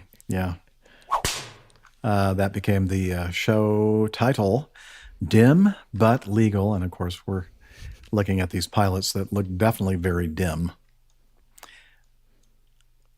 Liz is pointing out that the wings on our APG logo, Acme Air logo, are not even straight. They're looking kind of dim. I think that one pilot has a small booger in his nostril too. That's so we're going to talk about the show number. The show number? Yeah. Is that the show number? Like tiny in there? Yeah, so I'm trying to find hang on, let me I got a zoomed in That's version too tiny. here. Yeah, let's see here. Let me see if I can. And my eyesight is good. APG 590 is the title of the thing that I'm trying to locate here. Why can't I find it? Should be there. Oh, here it is. Okay. Share. Now, if you'll make that.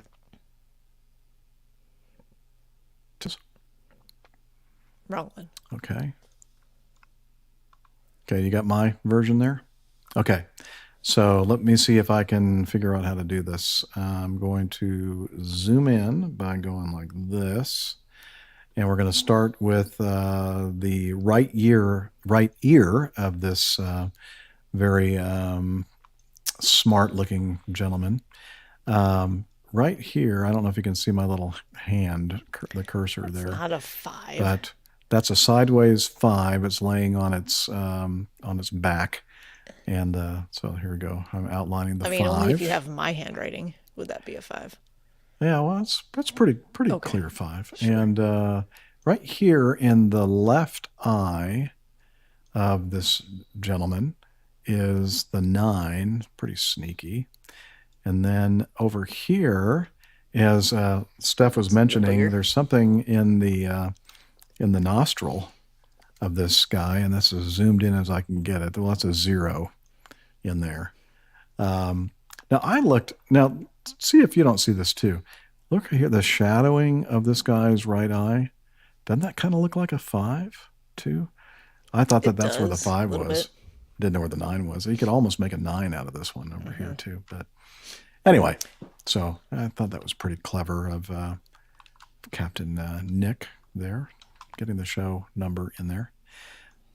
All right, that's about it for the cover art, and now it's time for us to talk about the coffee fund. So here we go. Nope, that's the wrong one. This one. Yes. Johnny, how much more coffee? No thanks. I love coffee. I love tea. I love the APG community. Coffee and tea and the Java and me. A cup, a cup, a cup, a cup, a cup.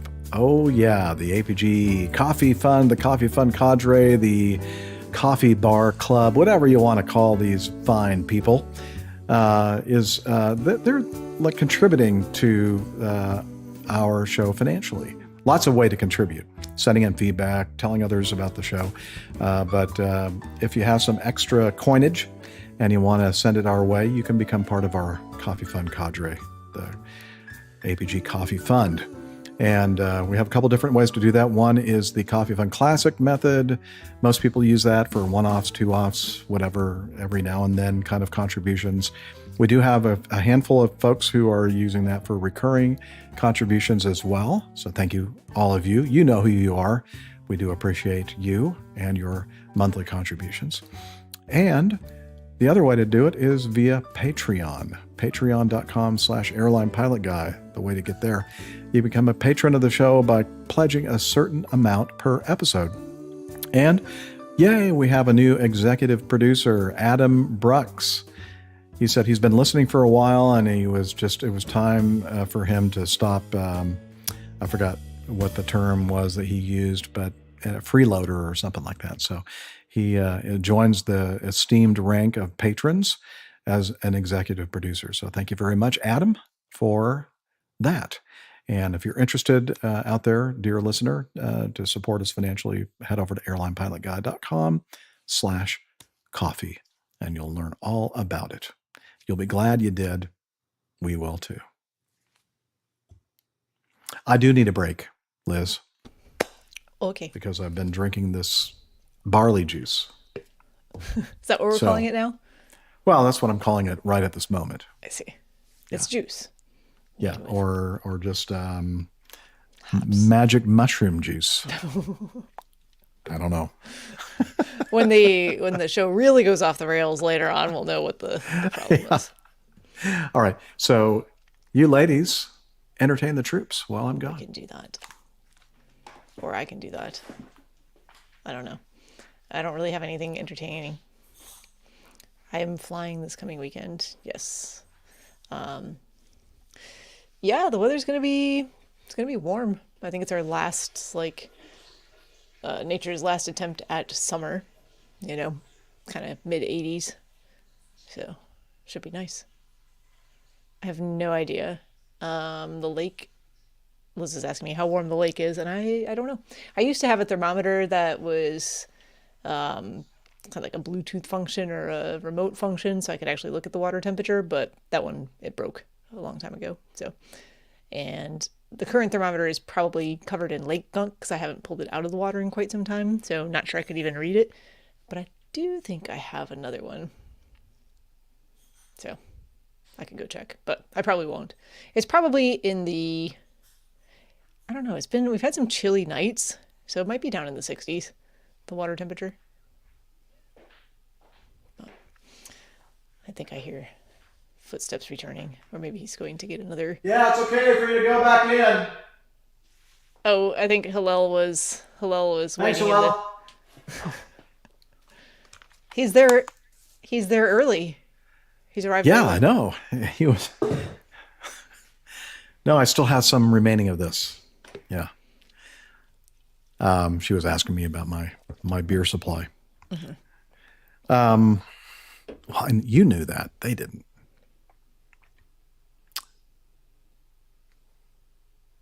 Liz is talking. Oh, okay.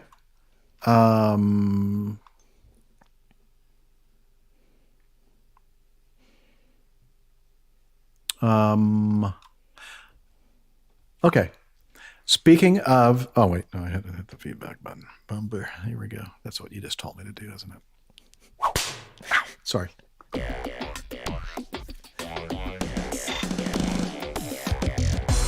Captain, incoming message. Guess what time it is? Feedback? Yes. Yes. Ding, That's a ding, good ding, guess. ding. I'm trying to make Oh, it darn make sure we keep ourselves somewhere north of 50%. You got it.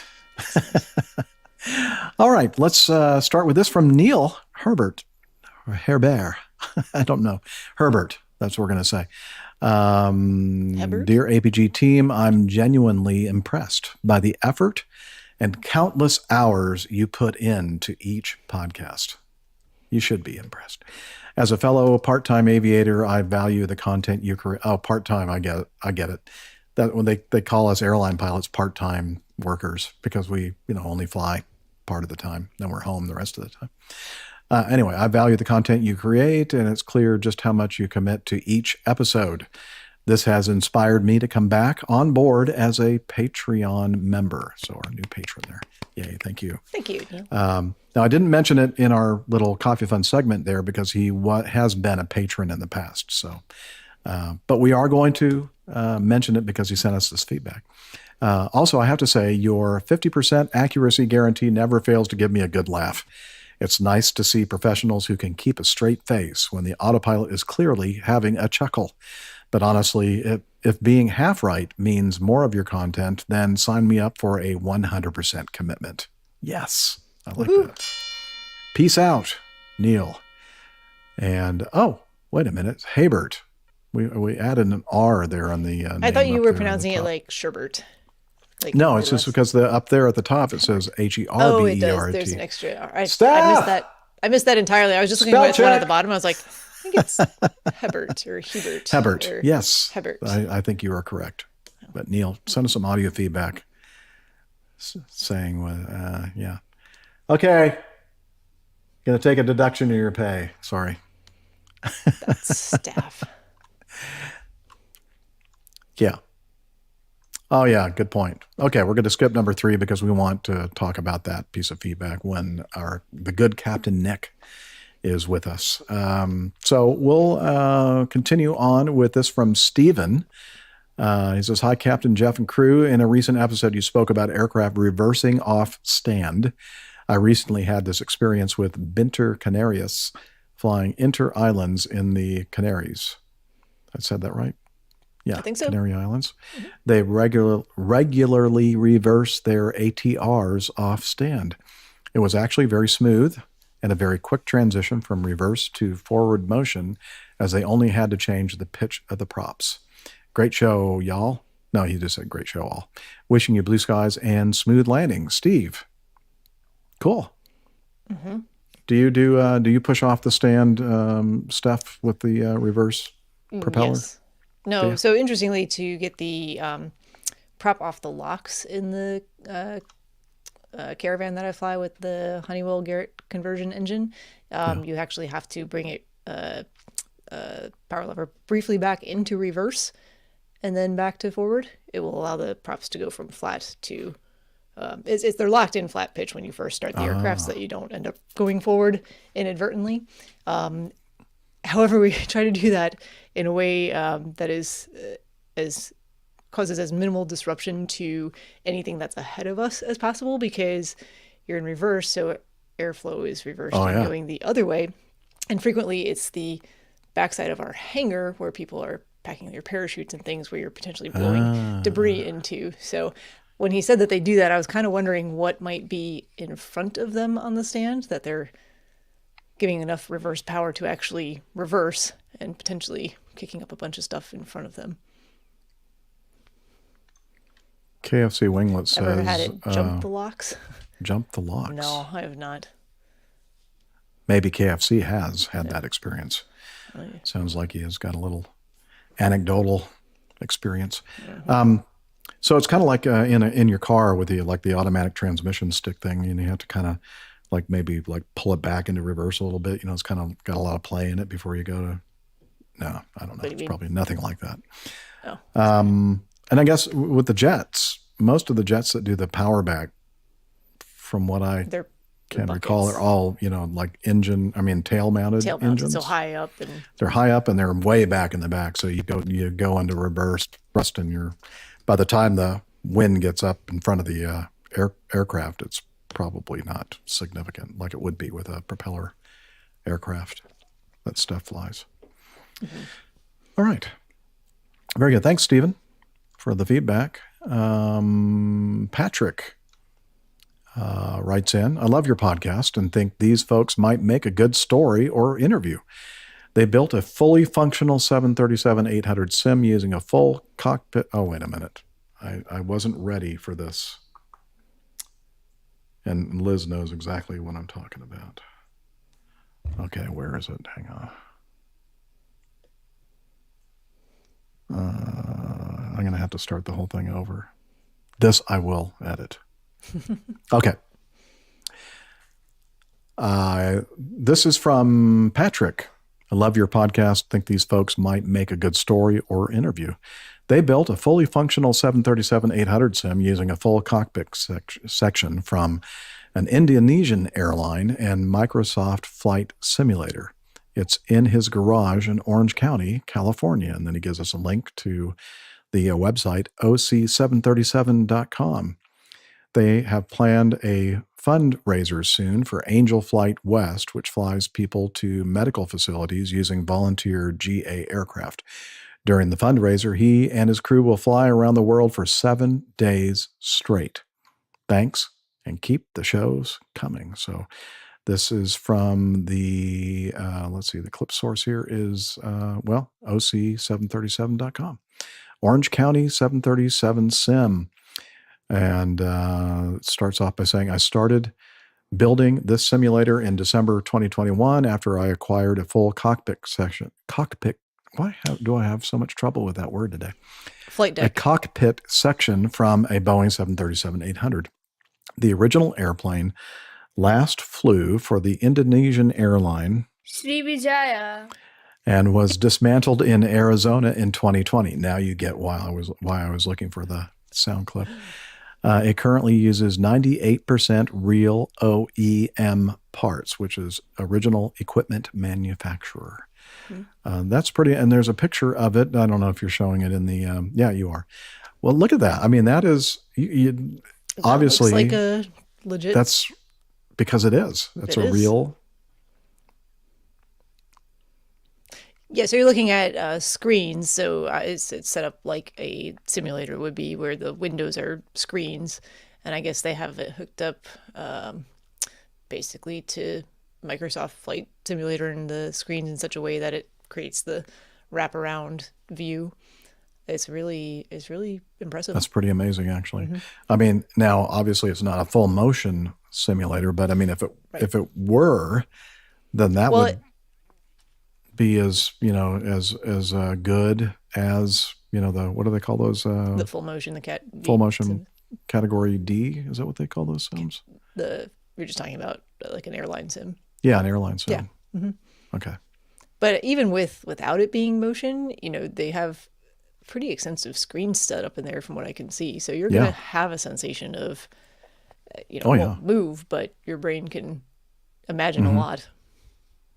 You could just have a couple of people standing right behind the seats, like, moving them, shaking them. Yeah, level D. Thank you, iHotboxes. I think it was D something. Not category. Level D. Level D. Okay. Yeah. That makes I got the D right. I just didn't get the other term, the other word. Okay, well, very good. Thanks, Patrick. Now, we don't really do interviews on our show very often. It's more the exception than the rule, but we're glad to talk about it and, promote it and have people click on the website in their show notes. Mm-hmm. Okay, continuing on from John. Possible topic. People think we need topics, apparently. Pilots say that European flights are becoming less safe. Hi, Captain Jeff and the others. I like that. I will continue henceforth for the rest of the show be known as the other. The others. Hey, you others. Right.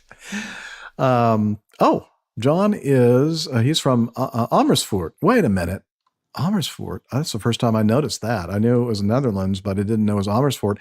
I have a very good friend. In fact, the person who was largely responsible for me becoming a podcaster, Father Roderick von Hogen.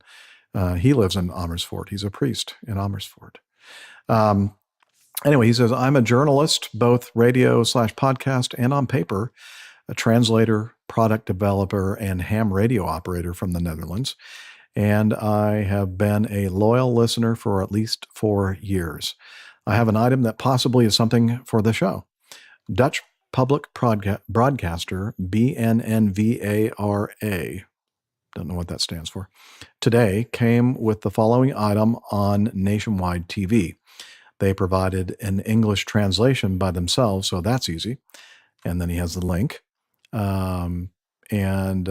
says, keep up the show. Good show. No, keep up the show and all the fun you clearly have making it. Thanks, John. We do have fun. Best greetings to all of you, even the others. John Peek. And again, from Amersfoort, the Netherlands. And the link here is from the bnnvara.nl for the Netherlands. And the headline is, pilots say that European flights are becoming less safe. Okay. According to 1/3 of the 10,000 pilots, stewards, and flight attendants interviewed for an as yet unpublished, study conducted by Sweden's... Not yet published. Yeah. Unpublished. Not yet. For as yet. Oh, okay, I see. They had it right. Conducted by Sweden's Karolinska University, which has been obtained by Zembla. There has been a decline in European flight safety in recent years. 80% of cabin crew, 66% of pilots reported that their working conditions have deteriorated, in part due to the increasing number of atypical contracts. Pilots and cabin crew with this type of contract have a weaker legal position, making them more likely to continue working when they are actually too ill or too tired to do so. Pilots even told Zembla that they sometimes fall asleep during a flight. Officially, pilots and cabin crew are required by law to report that they are unfit to fly if they are too tired or sick to work. However, in practice, some airlines discourage this practice, as audio recordings in Zembla's possession show. These recordings reveal instances of employees being pressured to continue to work. Something I highlighted here in one of these next paragraphs, Zembla has recently interviewed dozens of pilots and cabin crew members working for European budget airlines. And that might be a factor. These are from budget airlines. Yeah, and they're irregular contracts, I guess, these special, what do they call the contracts? Atypical, I think, contracts. According to these sources, a culture of fear prevails at some of these airlines. They claim that employees are afraid that they will face sanctions if they report problems or safety risks, either internally or externally. One pilot stated, and now I don't know what this word, I guess the translation here, I don't know what that is, OMERTA. There is an omerta.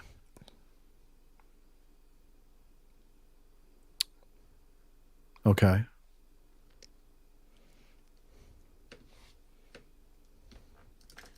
Oh, it's like a mafia term, Liz is telling us. There's this term, if you speak out, you're done for. I'm not suggesting that they kill people, but they do silence them. According to our sources, this culture of fear leads staff to push boundaries and keep on working when they're exhausted.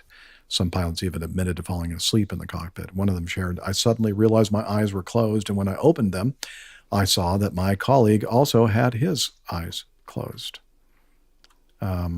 Anyway, so it continues on with more information about this survey. What do you think, Steph?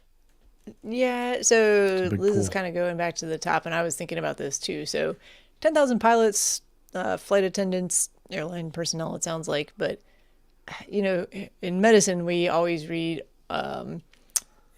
journal studies, journal articles with a very critical eye as to how things are conducted and what the data is really saying and how the statistics are being used to come up with The conclusions. interpretation. Yeah.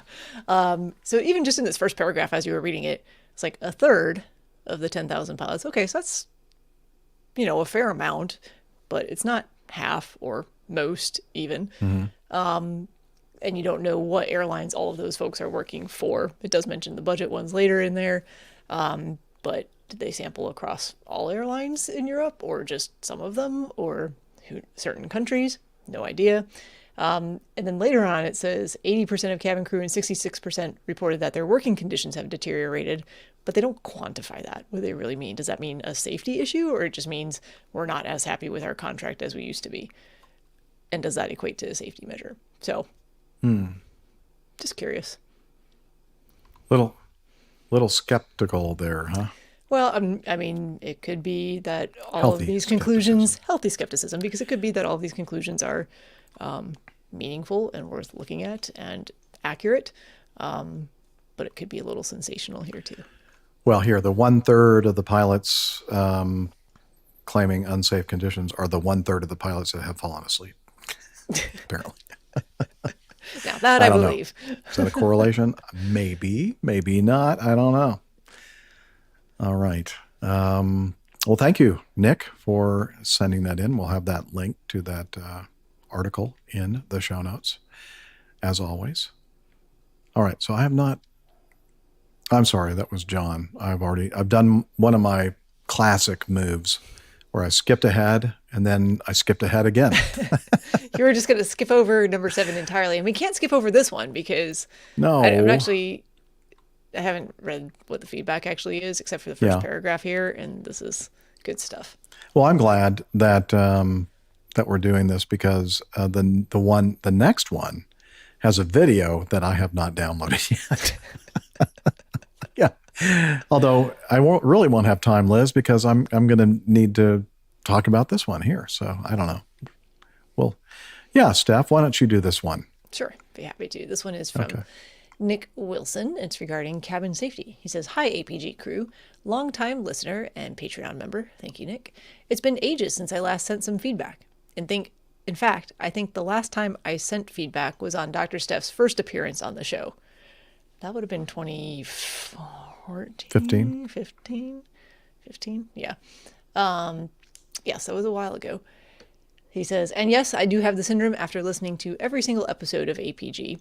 I've skipped taking the medicine as the side effects sound worse than the symptoms.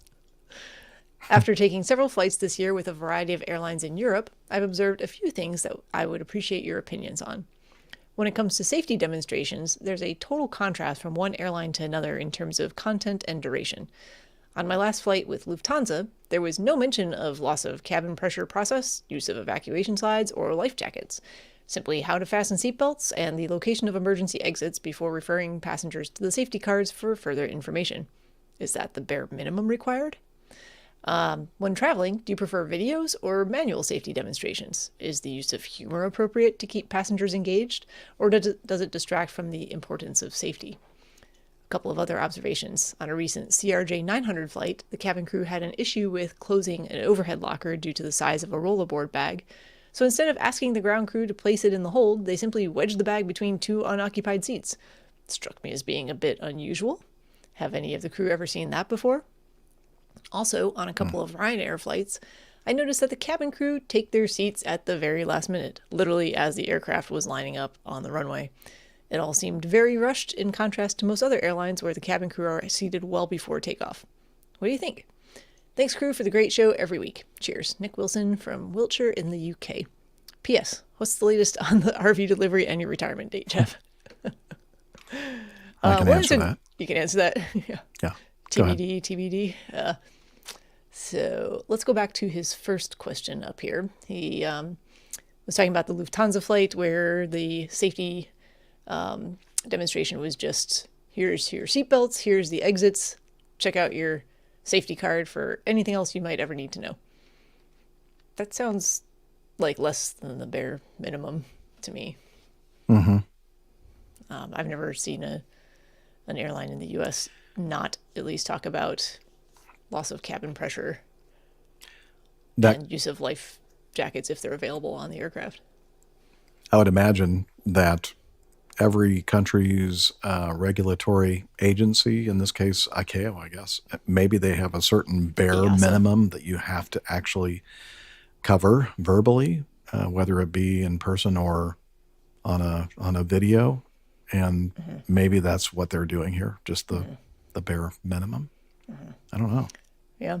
In terms of video versus manual safety demonstrations, I don't have a huge preference there, but I have noticed, and this has been on mainline legacy carrier flights, depends on the particular type of aircraft and whether there's video available or not available, in terms of how much gets done with the manual demonstration.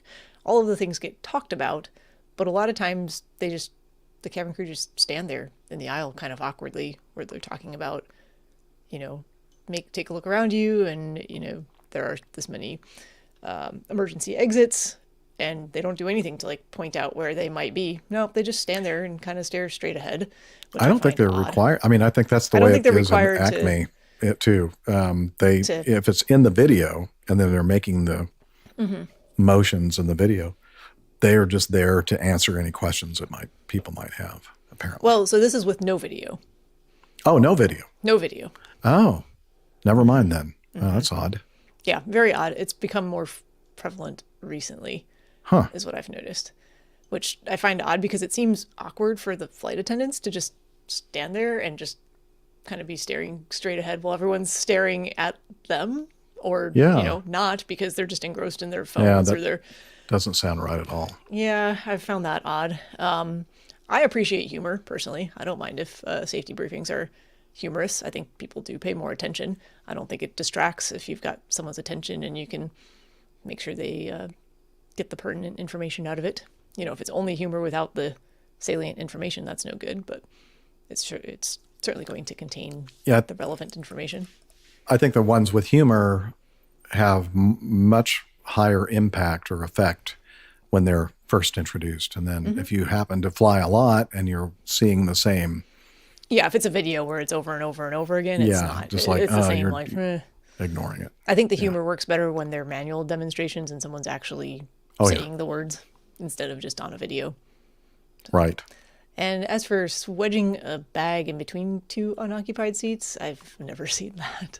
That doesn't. No, that's clearly not. Yeah. Kosher. No. At all. And then flight attendants, cabin crew taking their seats at the very last minute.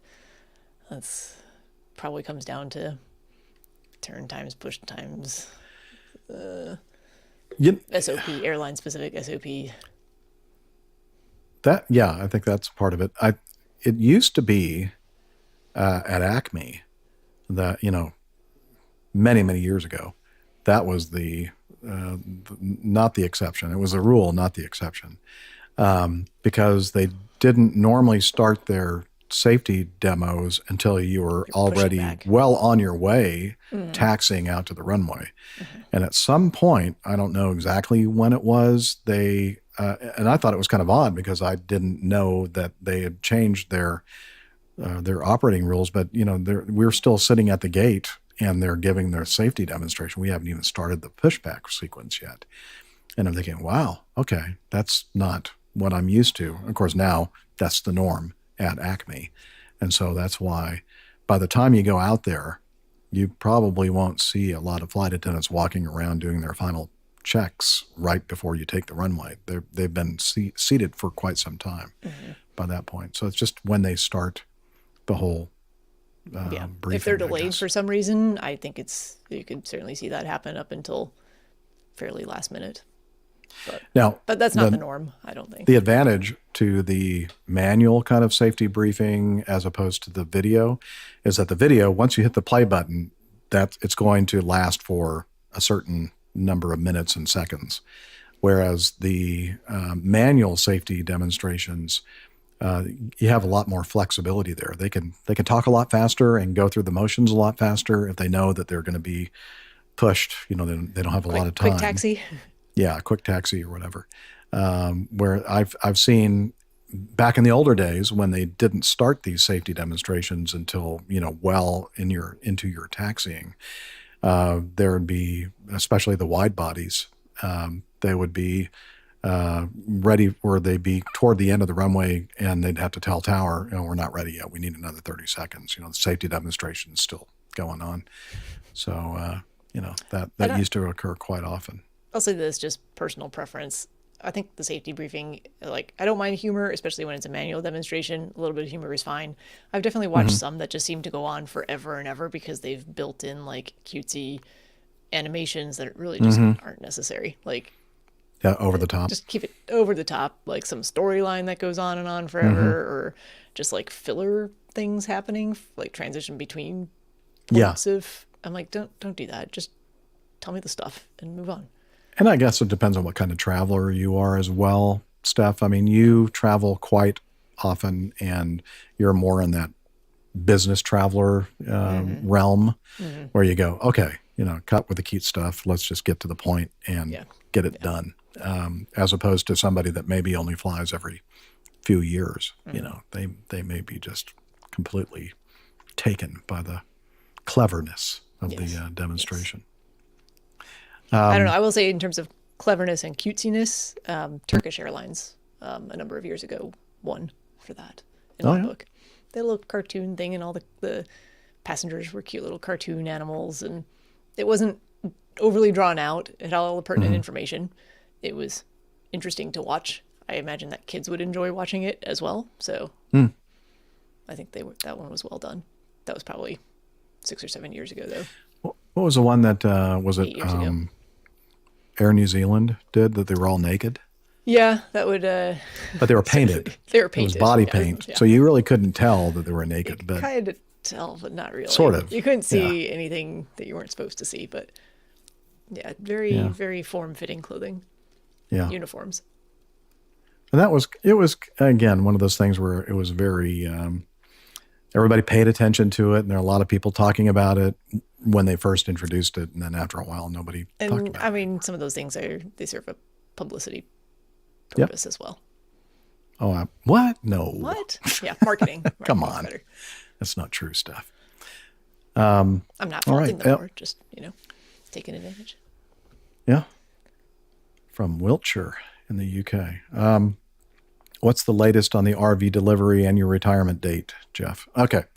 So the RV delivery is still, I just checked a couple of days ago, talked to my man, the regional guy, to see if anything had changed for the delivery date, and it has not. No, the company is up in Canada, Manitoba. But the representative that I talked with is southeastern U.S. Is his region, and he lives in Muscle Shoals, Alabama. And he didn't sound Canadian to me, unless I have a southern accent in Canada. No Canadian southern. No, maybe not. Anyway, so it's still looking like just shy of 7 months from now, or right about 7 months. So maybe May, late May. Luckily, I extended my lease on this apartment until June 25th. So I'll have a little overlap there. And then my retirement date, my official retirement date is the Part 121 carriers here in the US of A require that you retire on the last day. You can keep flying until you turn 65. When do you turn age 65? Well, at midnight of the day before you turn 65 or on midnight, whatever, however you want to say Midnight that. of the day. So as the Yeah. calendar rolls over to your birthday at midnight, you turn into a Yes. 121 So pumpkin. 0001 on the 26th of December of this year, I will turn into a pumpkin. Not literally. I'm already kind of helping that process by becoming a pumpkin with my big gut. So the basically midnight of the 25th, Christmas Day, will be the last possible day that I could fly. However, I've backed up my vacation of 5 weeks of vacation into November. The week of Thanksgiving here in the U.S. is when I will take my what I call terminal vacation or terminal leave or whatever you want to call it. That sounds Not terminal. Well, macabre. terminal as far as the job is concerned. How about not my life? Hopefully, not terminal. But that's a term that we use in the military is terminal leave, and that just means that's your last terminal. Like, oh, I'm sorry, I'm not looking at the window. What are we looking at here? Terminal like? Oh no, not that kind of terminal. No. Hopefully not. No. And so you probably noticed that I haven't been talking a lot about doing a lot of trips and a lot of flying. It's basically because I've reduced my flying down to essentially zero. And it's probably at a point now. I don't want to go into a lot of details, but I don't see flying any more trips. So I've basically flown my last trip in my 35 years of flying at Acme Airlines. So I know many of you are. Yeah, yes, Liz is saying that's the way I wanted it. And it is the way I wanted it. I didn't want to make a big deal of it with the fire truck spraying the spray and balloons and noisemakers and, people congratulating me and making me do a speech and making me cry. We would have brought the dinosaurs out of retirement. Oh, the dinosaurs. And I know, but that was fun when you guys did that. But, and if things were different in my personal life, I think that maybe it would have been more of that kind of a thing. But now I've just gotten to the point where, the people that know me know when I'm not going to be, there anymore. And I just don't need to make a public, not that making a public spectacle is a bad thing, but for me it is. I just want to be like the Captain Jeff guy. Where is he still around? Did he retire? I haven't seen him in a while. So, and I just want to kind of slip out the back door and then just have a big giant party sometime next year, maybe the first part of the year. Maybe we can combine it with some kind of a big APG meetup. I don't know. We haven't really talked about it, honestly. The crew hasn't, but maybe we can combine the two and just celebrate with all of you, the people that are very important in my life, you people that are listening to the podcast. Oh, yeah. And if you think that because I'm retiring from flying means that I'm not going to be doing a podcast anymore, well, you're wrong. I mean, Captain Nick is a good example of that. I mean, he retired, in March of 2019, and he's still going strong and one of our crew members. And so, a lot to say for sure. And so we have our extensive experience to use and draw upon when we analyze incidents, accidents, and that sort of thing. And I'm not going anywhere. iHawboxes is voting for daily 4-hour daily episodes. 4-hour episodes. Well, I don't think. Liz is out. She's out. She's out. Well, so I haven't, as I said, I haven't flown very much recently, and I'm still very, very busy with the involvement in my church and singing and doing this podcast each and every week. I mean, it takes up all the time that I have. I don't know, how I had time to fly trips. Yeah. Well, that's another story that I don't really want to talk about. But how does anyone have a job and do this? I have no idea. I don't know. I don't know. If I had a real full-time job, I'm sure I wouldn't be able to do this weekly podcast. Anyway. Yes, ma'am. Okay. All right. Producer Liz is telling me to skip down to item number 18. This is feedback from Captain Jurgen, Jur. He is from the Netherlands, and he'll tell me in person how to pronounce his name. Dear APG crew and the others. No, he didn't put that in there. I did. Thank you very much for reading my feedback ab initio on APG 579. It was quite an honor to hear Captain Jeff read it and discussing it with Captain Nick. And that for a first-time contribution. Maybe that coffee fund splash did make a difference. Wink, wink. That's me winking. No, it doesn't make a difference. Yes, it does. So if you want us to read your feedback, you have to send us lots of... No, just kidding. There's no connection whatsoever. You have to send Liz a lot of money to get your feedback listed. Good point. She's really the one putting the feedback in order and telling us when to do things. So it's all Liz. Don't get on her bad side. Yeah, that'll be not a good thing. Ow! Anyway, continuing with Captain Jur. It now transpires that I'm rostered for the early ATL KLM 623 coming in on Sunday. Looking forward into Atlanta. Yep. Looking forward to some sunny weather in the Peach State, and I plan to drink the heart out of the fine afternoon. Yeah, I'm sorry, what? Oh, I'm sorry. The sunny weather. I think he picked a good weekend for it. Did he? Is it going to be nice and sunny this weekend? It's going to be sunny and warm here, so hopefully it will be there. Oh, cool. It's not that far away. Excellent. Yeah.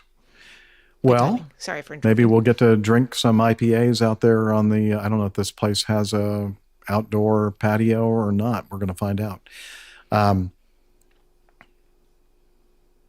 Oh, that's hot. That's 82 degrees Fahrenheit. Mm-hmm. Yeah, maybe not. Maybe we'll stay inside to keep cool.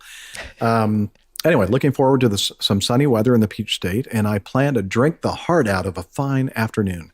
As an IPA aficionado, I usually saunter to Iron Hill Brewery, as it's not too far from the crew hotel and the beer is brewed on site.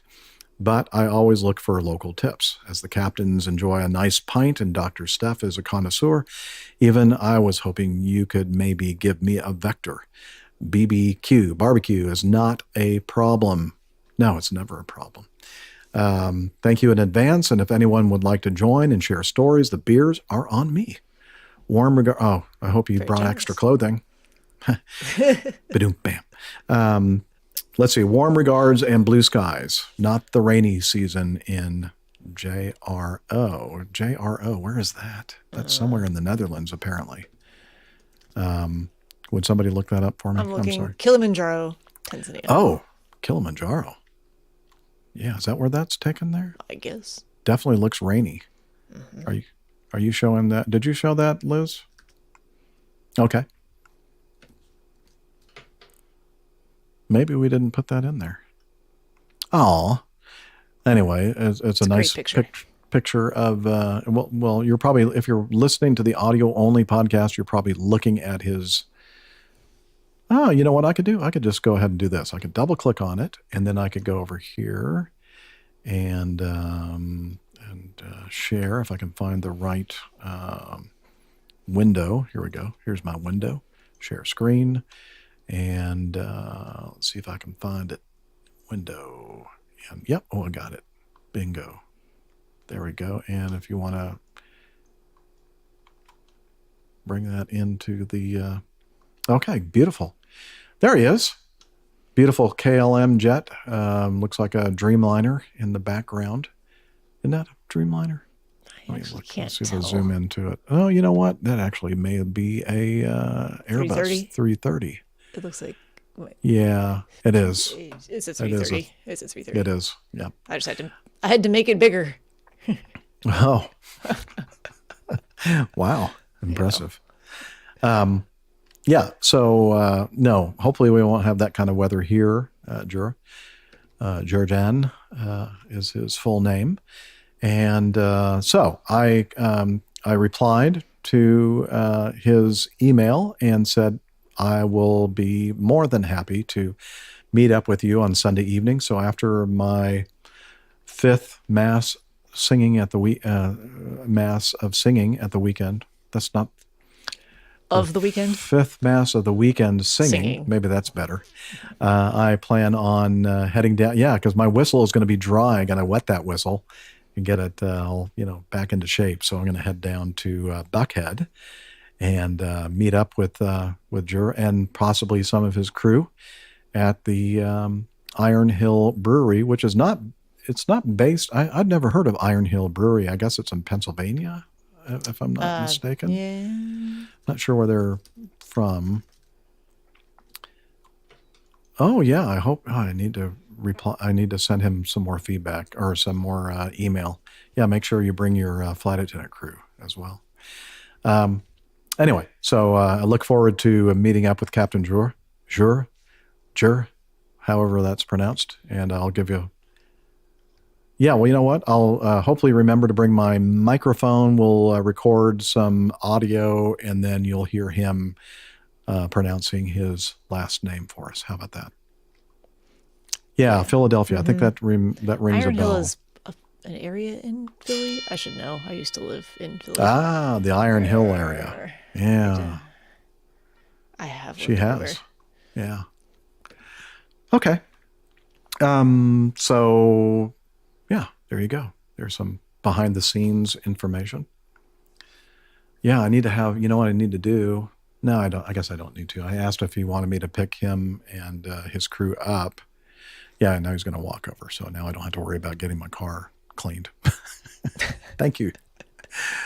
Well, I kind of half live out of my car, honestly. And I'm thinking, if they're going to be other, like a first officer or second officer along with him, I'm going to have to do something.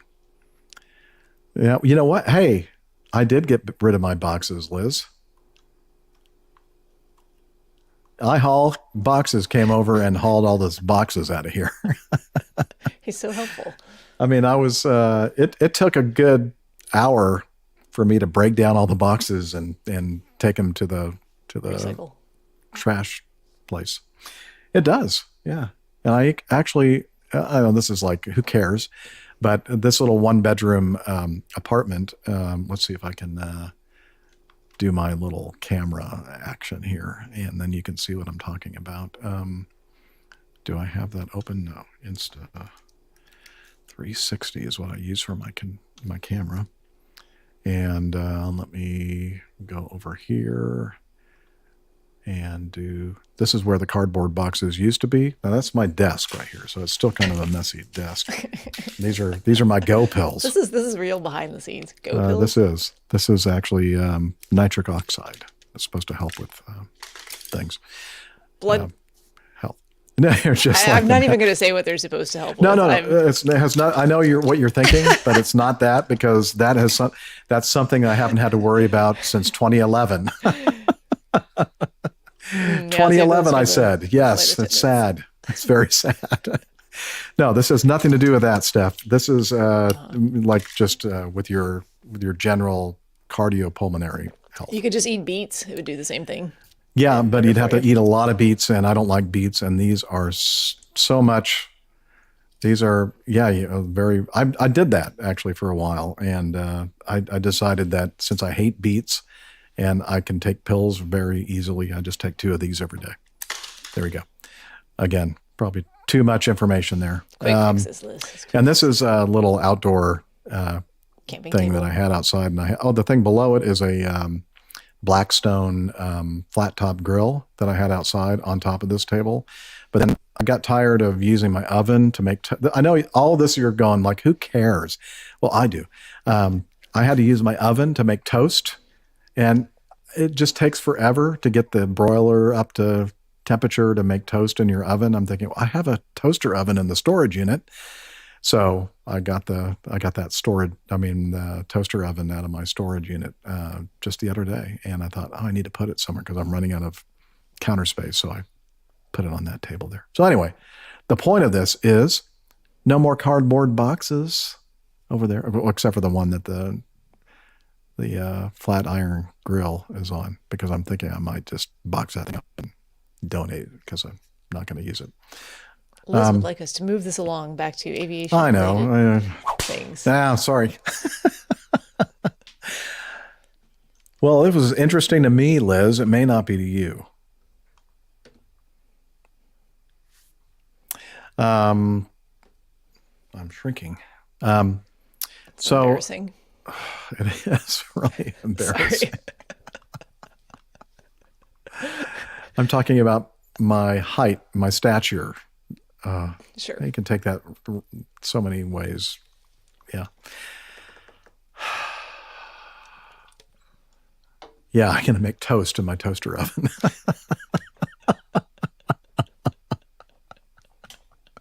It's going to be a fine dinner party. Crack open some beers and make some toast.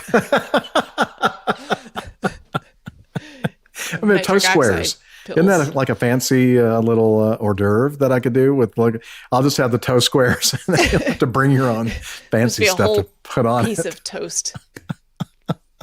Just be a whole piece of toast. Bring your own toppings. Charcuterie-ish.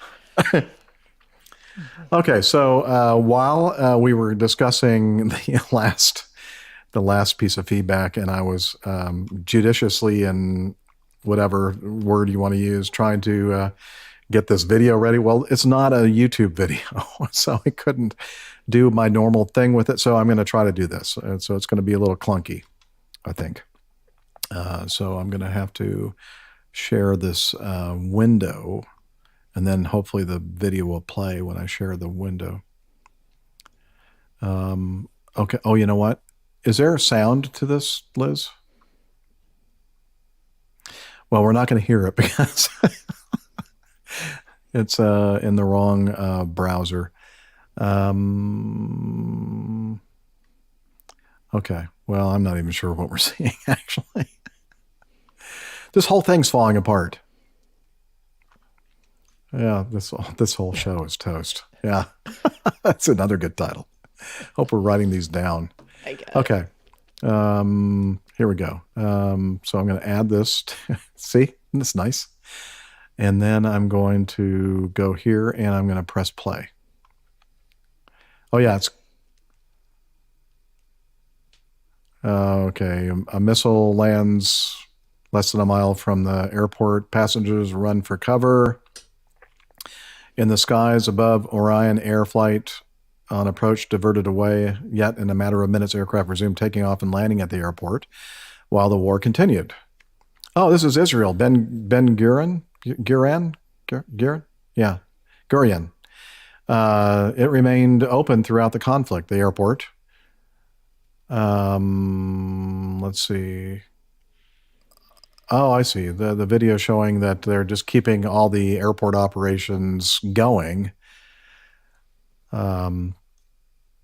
while this conflict occurs. And they're kind of comparing it to other areas in the world that have had conflicts ongoing and not been able to sustain passenger operations at local airports because of safety concerns. So the video is moving rather quickly. I'm sure there's probably someone talking, and that's why it's captioned. Oh. But the tiny captions are difficult to read quickly. You can't read those tiny captions? I could make it bigger. Come on, on, screen, Steph. I suppose. There we go. Yeah. But if anyone is interested in this and how they're mitigating all of these particular threats and keeping things moving during this difficult time that they're having, you can click on the link in the show notes and it will take you to this video as well. And you can see for yourself. It's a 7-minute long video, it looks like. Yeah. And there's actually some narration and music in the background, which you guys couldn't hear because of a mix minus audio setup that I've got going on, so you guys don't hear yourselves. But yeah, look at all this great teasing we just did of this great video here. So let me just hit pause and then I'll move away from it and end this.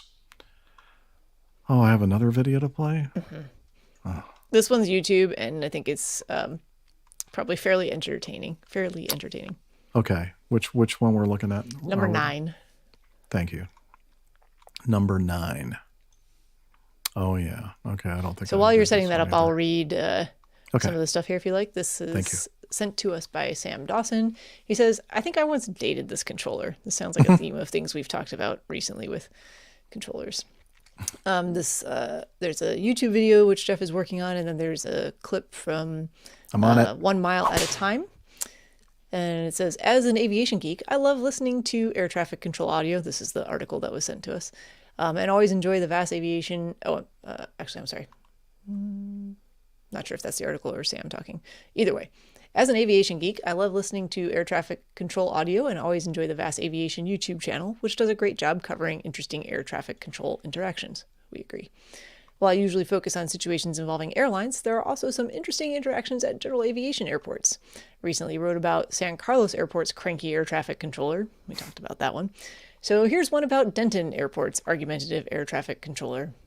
Denton Enterprise Airport is a small general aviation airport in Denton, Texas, which also has lots of flight schools. Even more than at major airports, air traffic controllers here should be patient, given the range of pilots that they're dealing with. In this roughly 3-minute, 20-second clip posted by Vast Aviation, you're going to hear a Cherokee aircraft trying to do some touch-and-go sequences for practice. And looks like we should probably just cue up the video from here. All right. Let her rip. Vast Aviation, Real Aviation Communications. Cherokee 65 Charlie, there's traffic on the parallel. The traffic you're calling is inside Highway 380 at Cherokee on final for 18 left. All right, we're looking for that traffic to follow for 65 Charlie. And if we could plan on the next one, if possible, we could get a short approach in, we'd appreciate it. Cherokee 65 Charlie, heavy request. Your traffic's out a half mile final now. You've got him inside, 65 Charlie. Cherokee 65 Charlie, give him room. He's a full stop, 18 left, cleared option. 18 left, cleared option, we'll give him room, 65 Charlie. November 7, Papa Echo, turn your base. Turn to base, 7 Papa Echo.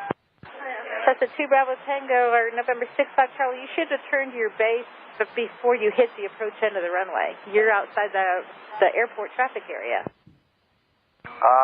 We're on about a quarter-mile final, ma'am.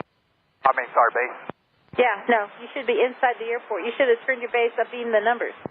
We can't do that and land on the 1,000-footers. Well, that's what a short approach is. I'm sorry, I guess I should, we need to come up with something different because in order to complete a commercial check ride, we've got to do what's called a power-off 180. Well, then, pull the power of beam where you want to touch down and have to land on that point and no more than 200 beyond it. That's fine, but don't ask for a short approach if you're going to do a power-off 180. That's my point. Well, okay, I will remember that from now on, no problem. Yeah, when you ask for a short approach, I expect you to turn your base to beam the numbers.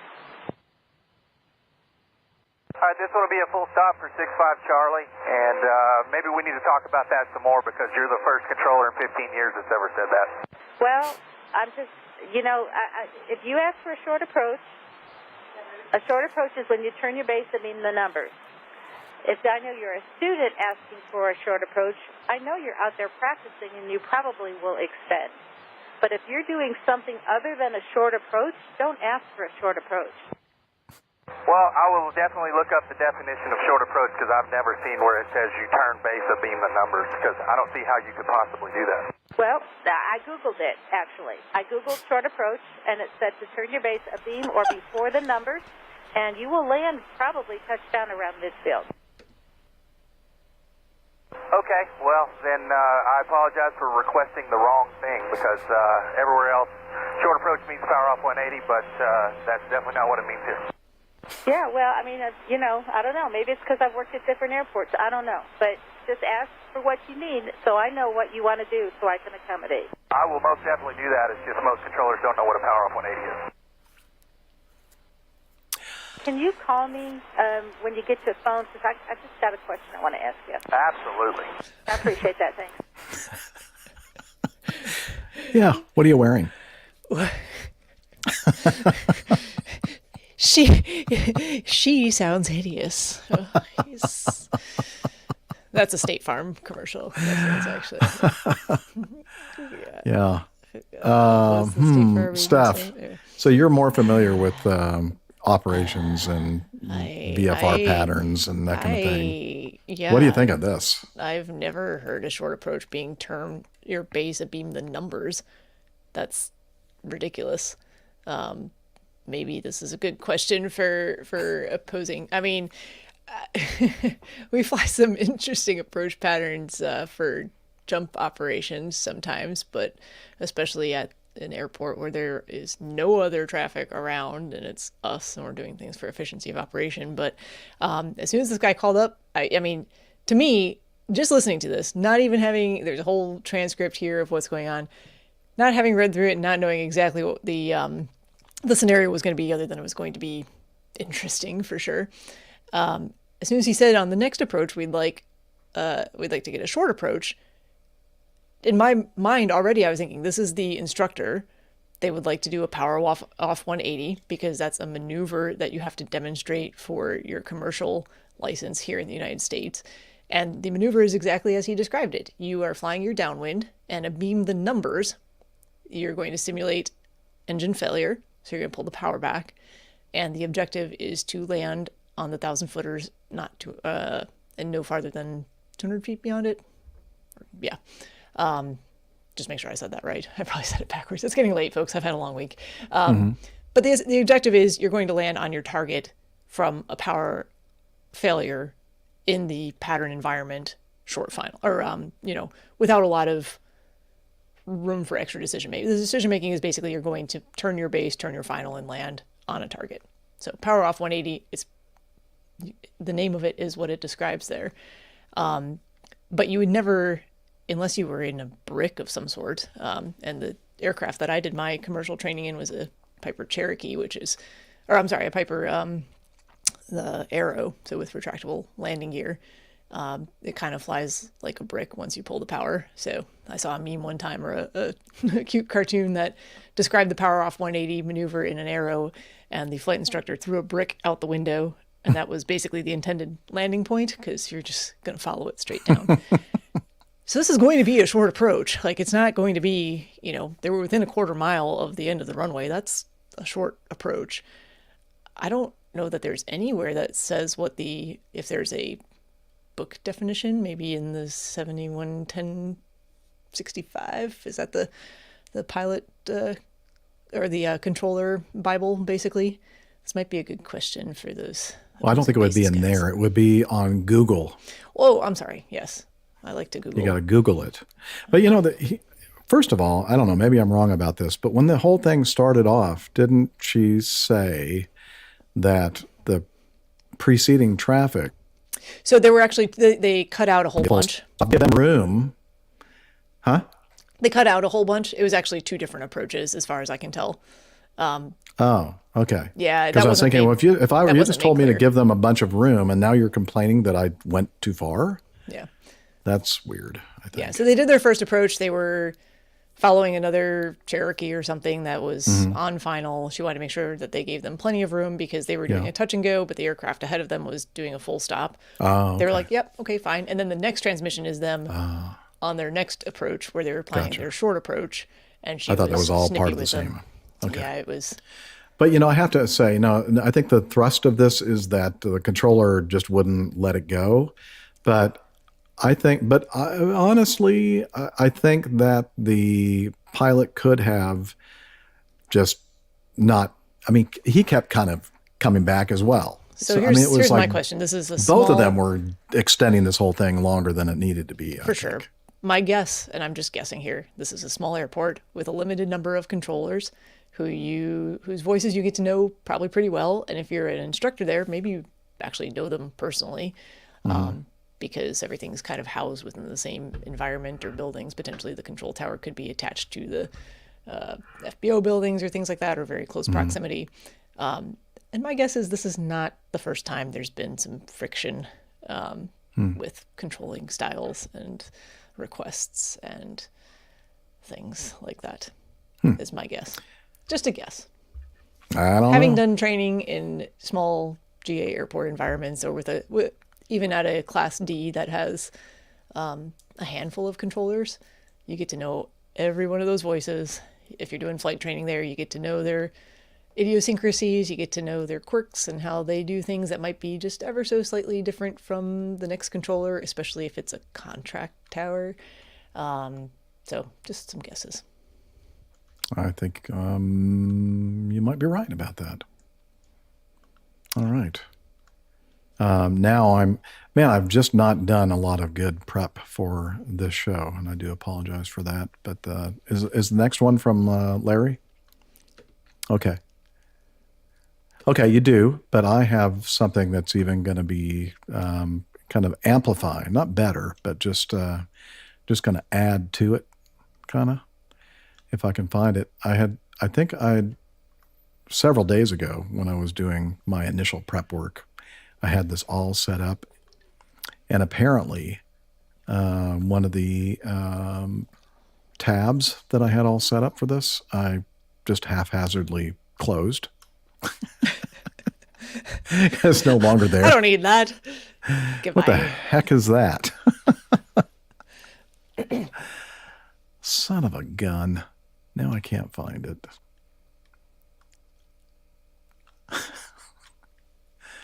Oh, it was going to be so cool. I was going to zoom in and show you exactly where this was. Google Earth. Yeah. Yeah. Are you whistling in the background, Liz? It's very rude. She is. Uh-huh.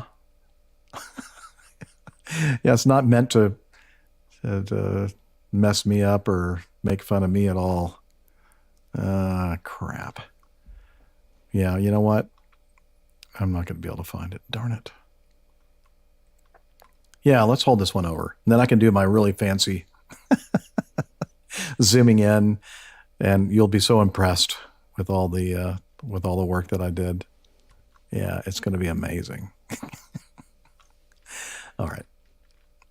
Let's move on to this one from Paul Urachek. 2 audios. Okay. And so let's see. There are questions regarding go-arounds and giving up his seat. Okay, let's start with this one. Hear what Paul has to say. Hello, APG crew. Captain Jeff, Liz, Dr. Steph, Macho Man, Captain Nick, Miami Rick, and all the APG listeners. This is Paul, and I wanted to ask a question about go-arounds. I was going to Singapore, which is another story onto its own. But I was flying from Canton, Akron, CAK to ORD, Chicago O'Hare. Anyway, we were about to land in Chicago. We're probably 500 feet above, and all of a sudden, we're not descending anymore. We're actually going back up. I'm like, this must be a go-around. Well, I expected to be plastered in my seat and looking like Chevy Chase or Dan Aykroyd in Spies Like Us in the centrifuge, if you know what I mean. Nothing like that. It was just a nice go-around, and we went up, went around the pattern, landed, and that was the end of it. I had to hurry up to catch my flight into San Francisco.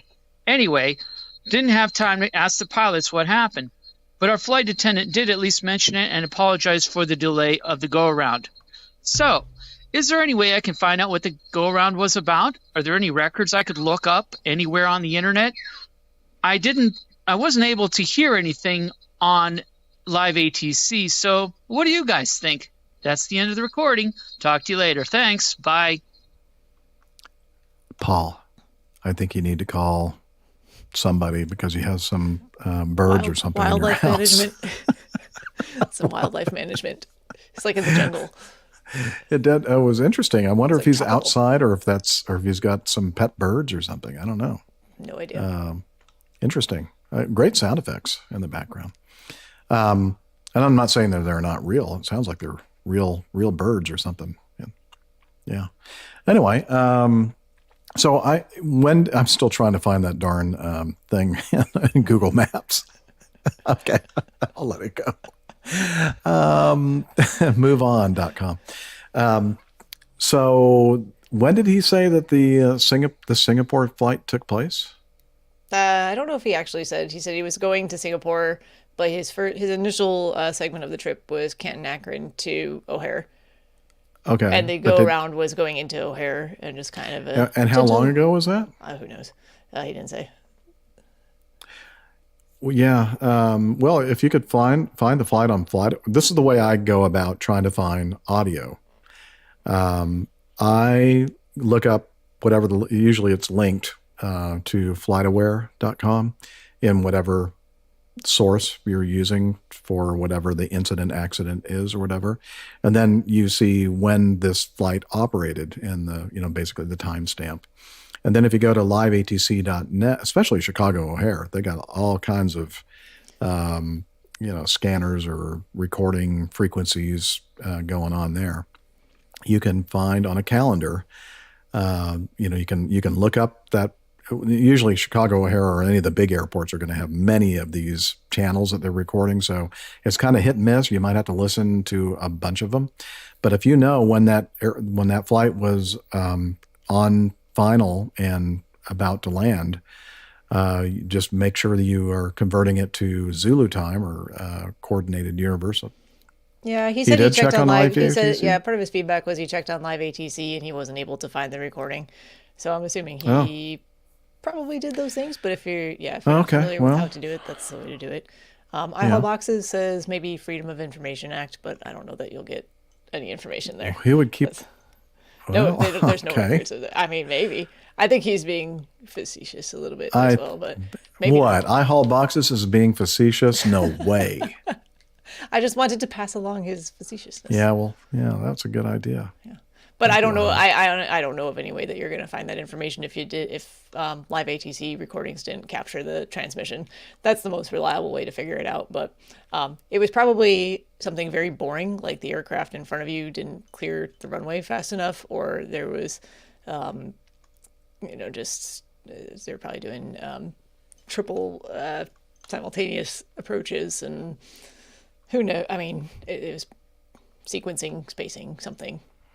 Yeah, it's almost all the times it's spacing. The previous aircraft ahead of you was still on the runway or whatever. They didn't think they were going to clear in time, so they just sent them around. Or maybe even the captain or whatever just decided, you know what? I'm not comfortable with this spacing. Let's go ahead and initiate a go around. Although that's usually not the case, but possible, I guess.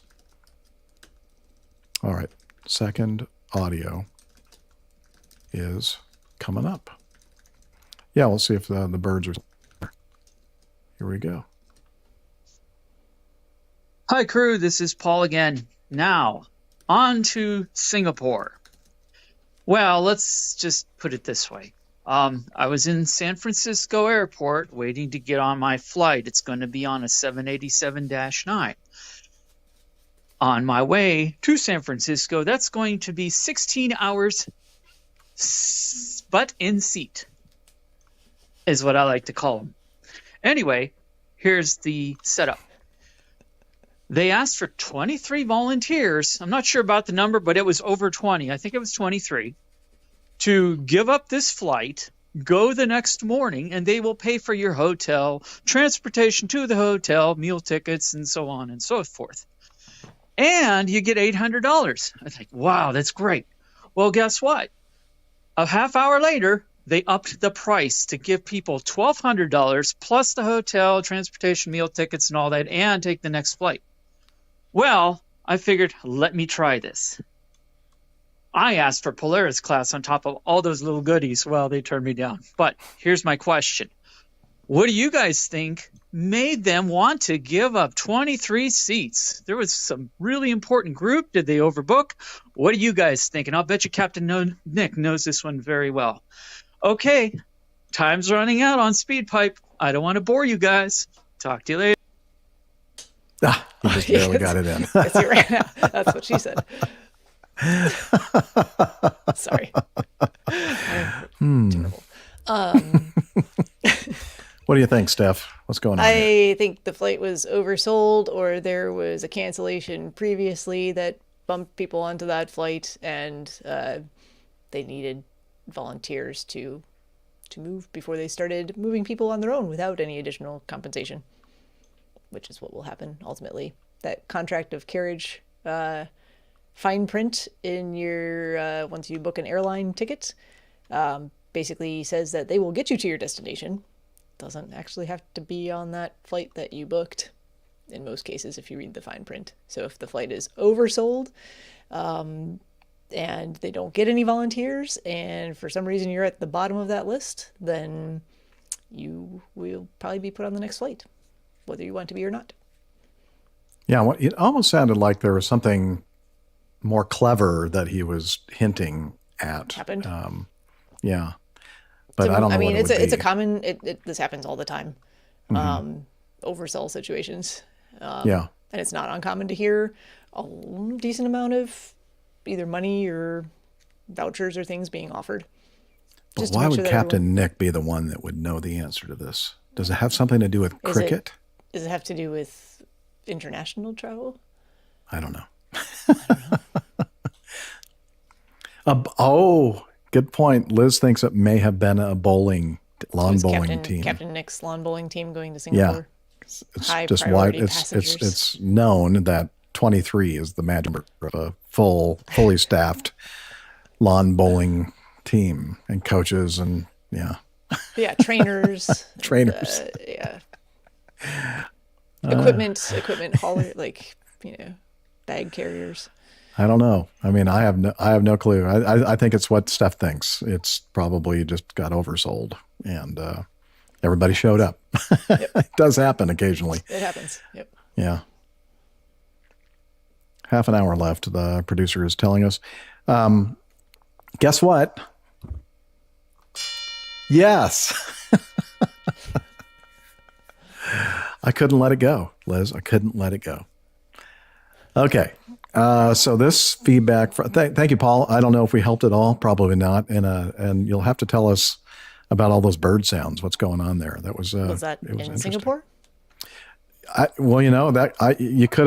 You could have convinced me that, yeah, maybe it was Singapore that he was doing that recording from. I don't know. Anyway, thanks a lot, Paul. Let us know. And the feedback right before that is from that we skipped because I couldn't figure out how I was going to do this, but I figured it out. Larry sent us some feedback, and the title of his feedback is "This Way to Tulsa." And so, Liz, if you'll show the aviator's arrow, he sent this image in. Created, and this is called Aviator's Arrow, created in 1927 and sitting atop Reservoir Hill. These 50-foot tall letters are made from tons of crushed marble. The arrow pointed in the direction of the city's original landing strip at McIntyre Airport. They were put in place as a beacon to the many pilots coming to Tulsa during the time Tulsa held the title Air Capital of the World. Well, I thought it still did, according to Nick Camacho. Charles Lindbergh, Amelia Earhart, Wiley Post, Earl Halliburton are just a few of these pilots. Luckily, that giant white arrow and Tulsa, Tulsa, can still be seen from the sky today. The city of Tulsa recently refurbished Aviator's Arrow and moved it 300 feet to the east. It once again points to a landing strip, this one at the Tulsa International Airport. And so you're so lucky if you're watching us here on video, you get to watch this. I'm going to add this to the stage. This is from Google Maps, actually, not Google Earth. There, over here on the right-hand corner of the photo is the Tulsa International Airport. And let me zoom in. Oh gosh, now I have to find the window. Here it is. Okay, so we go out here to the west of the airport, and we see Reservoir Hill. And we're going to keep on going, and we're going to keep on zooming in. Aviator's Arrow is marked there. Look at this. There it is, Tulsa Aviator's Arrow. Wasn't that fun? That was fun, but it does highlight how not large that it looks. I mean, it's an impressive arrow. Don't get me wrong. Yeah, well, don't you say that to all the guys? Wink, wink, wink, wink.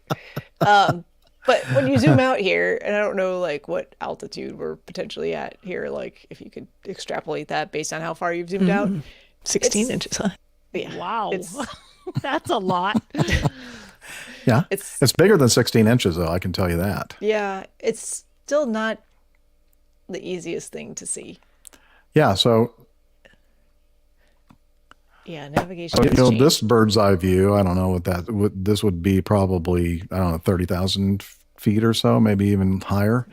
I don't know. It doesn't give me that calibration in Google Maps, but it's pretty high up. But still, I mean, you can't see that arrow at all. So I mean, unless you knew exactly where to look for it, and so you just keep on going. I mean, you can see this Reservoir Hill, this big circular. But even there, I don't see road. it very well. No, not until you get right a there, little not bit till more about there. zoomed in. Yeah, and then you can see it. 50 feet tall. I mean, that's and you can see the nearby houses and everything else. It's not huge, but it's pretty cool. I love these kind of things.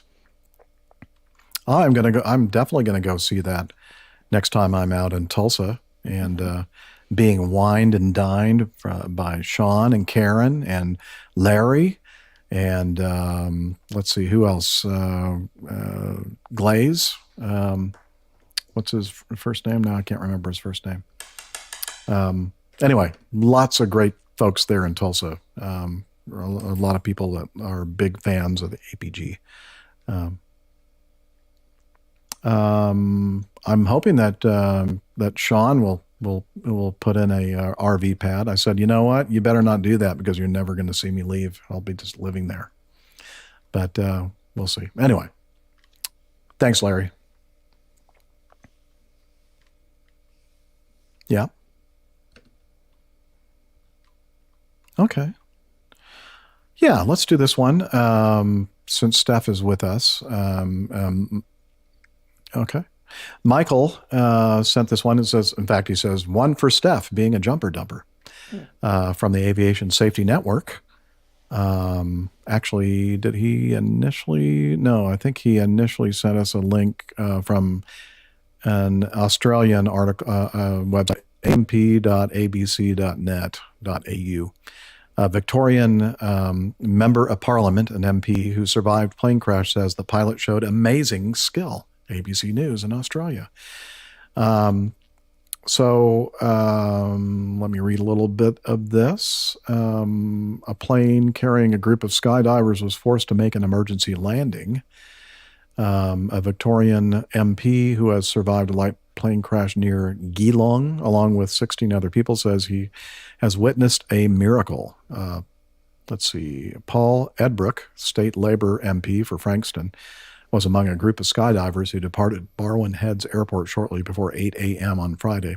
After a minute after takeoff, the aircraft crash landed in a field at Leopold, southwest of Melbourne. 7 people were taken to a hospital with non-life-threatening injuries, while the remaining 10 were uninjured and returned to the airport. Mr. Edbrook, the MP, who is an avid skydiver, was intending to have a morning skydiving session before heading to work, but instead he was injured and taken to hospital. Speaking from a hospital bed and wearing a neck brace, he has told the ABC of his ordeal. The ABC of his ordeal. I'm feeling extremely lucky, Mr. Edbrook said. As a former emergency service worker, I know that when light planes go down, there's usually some pretty decent injuries and maybe fatalities. So for 17 people, including myself, to walk away from this one, we're lucky, and we had an amazing pilot. I got a couple of bruises and some scratches down my left side, and I've also got a fair dose of whiplash. Anyway, Mr. Edbrook praised the pilot, who showed amazing skill in nose diving the plane so that it didn't crash into the water, but just made it onto land. Not sure that I would use the term nose diving the plane, but okay. At first, honestly, Steph, this was a super van, Cessna 208 super van, and I guess it's a mod. So it's the same type of caravans that we fly with the Honeywell, the TPE 331 engine conversion, the Garretts. That's what makes it a super van. 900 horsepower or something like that. It's very powerful. So I was kind of surprised. 17 people. I'm thinking, well, that can't be right. You can fit 17 people in there. This is a Grand Caravan, and you can absolutely fit 17 skydivers. Well, I know. I checked it out. I looked it up, and holy cow, you can put 17 people in these darn things. Depending on the seating configuration, the way the seats are set up, in some Grand Caravans, you can put more than that too. It just depends on how the weight and balance is set up. Wow. In our standard Caravan, we can seat 15. And that's a shorter version of the aircraft. Yeah, I mean, by all accounts, everything here went as well as it can in a bad situation. as I haul boxes says, it looks like those 900 horses ran off in this picture. They got out of there, Yeah. They bumped the nose on the way out, apparently. So somewhere near Melbourne, so close to the coast. So yeah, there's probably definitely near the ocean and water to consider.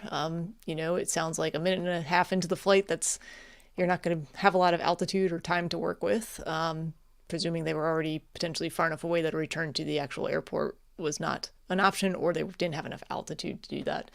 So they may have just been dealing with look straight ahead, a little to the right, a little to the left, and pick your best option. And there was this large field. It looks like it's hard for me to tell what's growing in that field, but the grass or the shrubbery looks rather tall, and I get the impression that maybe the ground is very soft. It looks like things kind of sank in there, and that's why there was as much damage. Well, it didn't just roll out smoothly, it seems like. Oh, I see. Quite a bit of, could have been better if it were harder. If it were a firm surface with not a lot of tall plants or shrubs or things, maybe it would have. It says it was not at 600. sustained. They think that preliminary data shows it was at 600 feet. Yeah, that's pretty low. You're not going to return to the airport. No. Nope. No. Yeah. Sorry, I didn't get that far in the article. Actually, it was yeah. in the aviation safety. Okay. one. Okay, I'm sorry. Has a little bit more aviation-related detail, stuff in it. For sure. Yeah. For sure. But yeah, I agree with the MP. The pilot did a good job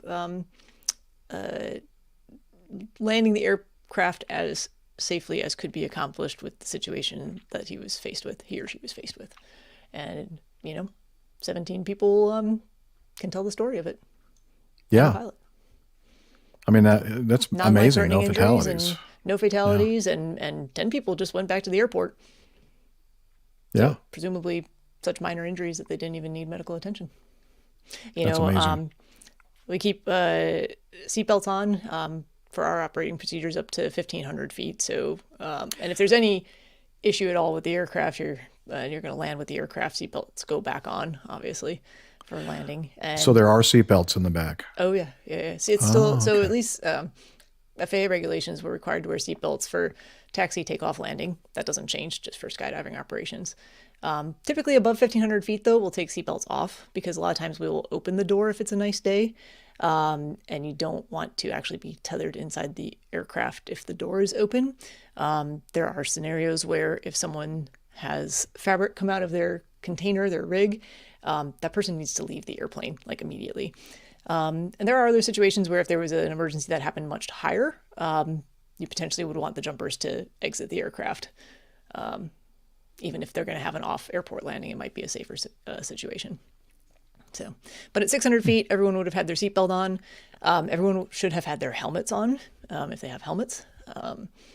Most people do jump with helmets, and some of them now are more impact-rated helmets as well. So that certainly would have helped help in their survival, potentially or survivability, I guess. Yeah. So. Huh. Yeah. Well, good, happy. Well, mostly good outcome happy. for a a bad situation. But, right. Yeah. Right. Very cool. All right. Thank you, Michael, for sending that in. And we're going to end this episode with this feedback from Anthony. Hello, APG crew.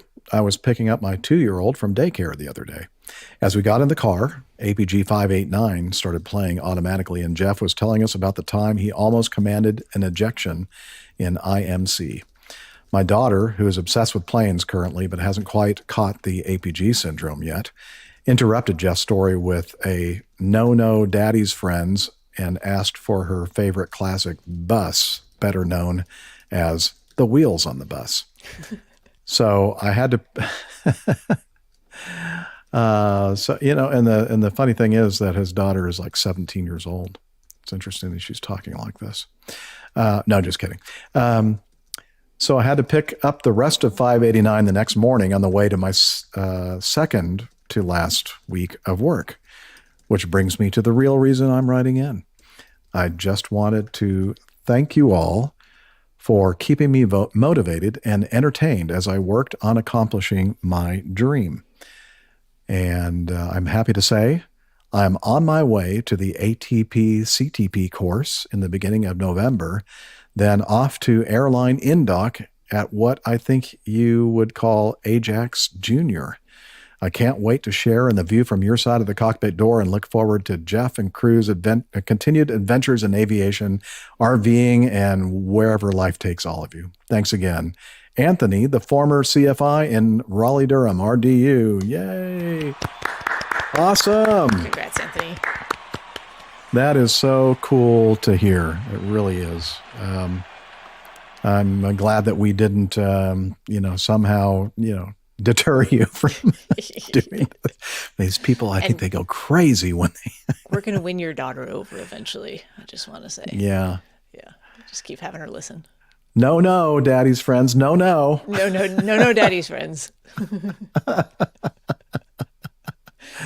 I'm glad that she thinks of us as your friends. That and I'm glad that, and that hopefully that's a good thing. Too. Yeah, that's awesome. Wheels, you know what? I don't blame her. I think I'd rather listen to the Wheels on the Bus as well, rather than the APG. So, yeah, the wheels falling off this bus. And the darn wheels did fall off the bus today. I don't know. It was not a good day for Captain Jeff here today. I'm sorry. I was very un-HR like in my ability to keep this on the wheels on the bus. I was tired too. Honestly, I have no excuse because there was several days I had between the day I got the last show published to today. And I just took, I guess, way too much time. I didn't do enough prep. I have a lot of procrastination. I'm one of the best at it in the world. And so I do apologize. I mean, I owe you people listening to this so much more. So please, take my apology. And hopefully I'll do better next time. Thanks, Liz. Vote of no confidence from Liz. Vote of no confidence. All right. Hey, it's all part of the charm of this show. That's especially right. Especially the live recordings. So if you really want to treat yourself, if you've got several hours with nothing to do, you should come see how this happens sometimes. You really should. Live audience. Yeah, how the sausage is made. And trust me, it's not pretty. Messy. But it's fun. It's fun. It is fun. At least for us. I don't know if you're listening to it, it's not that much fun, but it's kind of like, it's a combination of amusement and pity, I think. Like watching a car accident or a train wreck. It's just like, you can't look away and it's not really that much fun for you.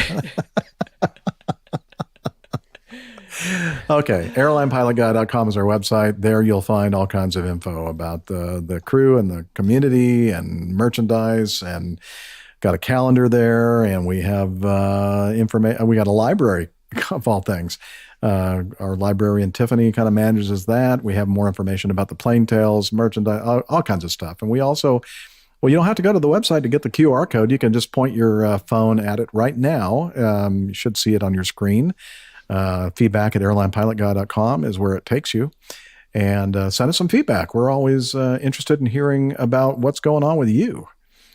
And getting to know you. It's all about, this is a two-way street here.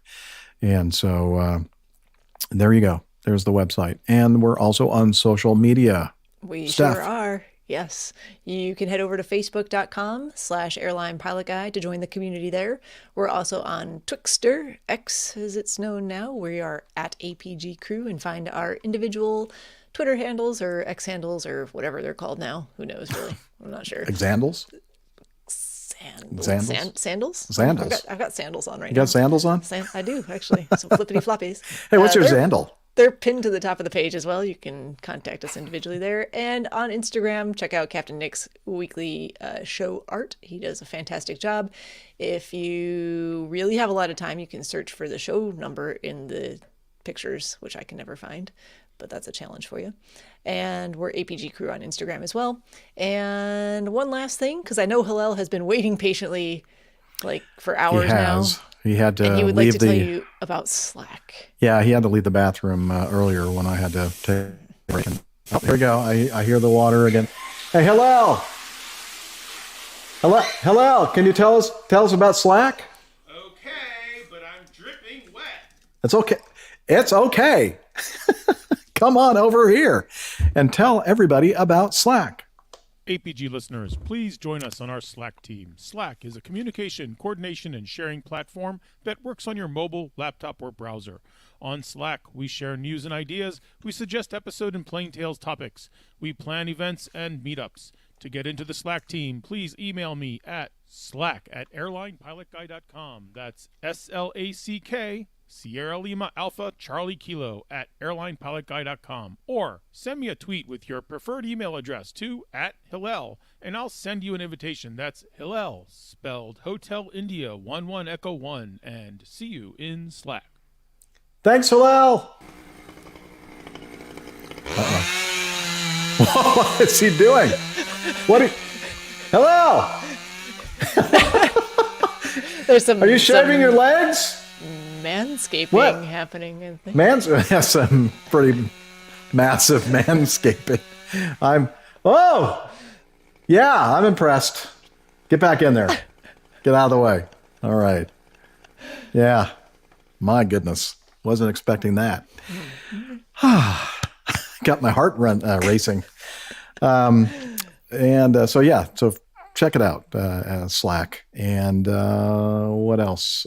Thank you so much to our producer, Liz. And I got to find our applause right there. Come on, people. More applause. There we go. I mean, this woman, she does so much behind the scenes. She has nothing else in her life. Yeah. Well, apparently you must not, because you spent a lot of time on this, and we appreciate you, and we love everything that you do. Thanks, guys. My pleasure. Always my pleasure. I really do mean it. And we also want to thank our crazy people that are what we all like to call our live audience, our chat room folks. Thank you, ladies and gentlemen, for being there for us and providing entertainment and sometimes even some education. Not usually. Yeah. Corrections. They provide corrections. Don't overpromise, Jeff. Don't overpromise. Okay. I will not overpromise. And what else? No, I guess we're going to hopefully be back again here next week. Maybe have more on the crew with us next week.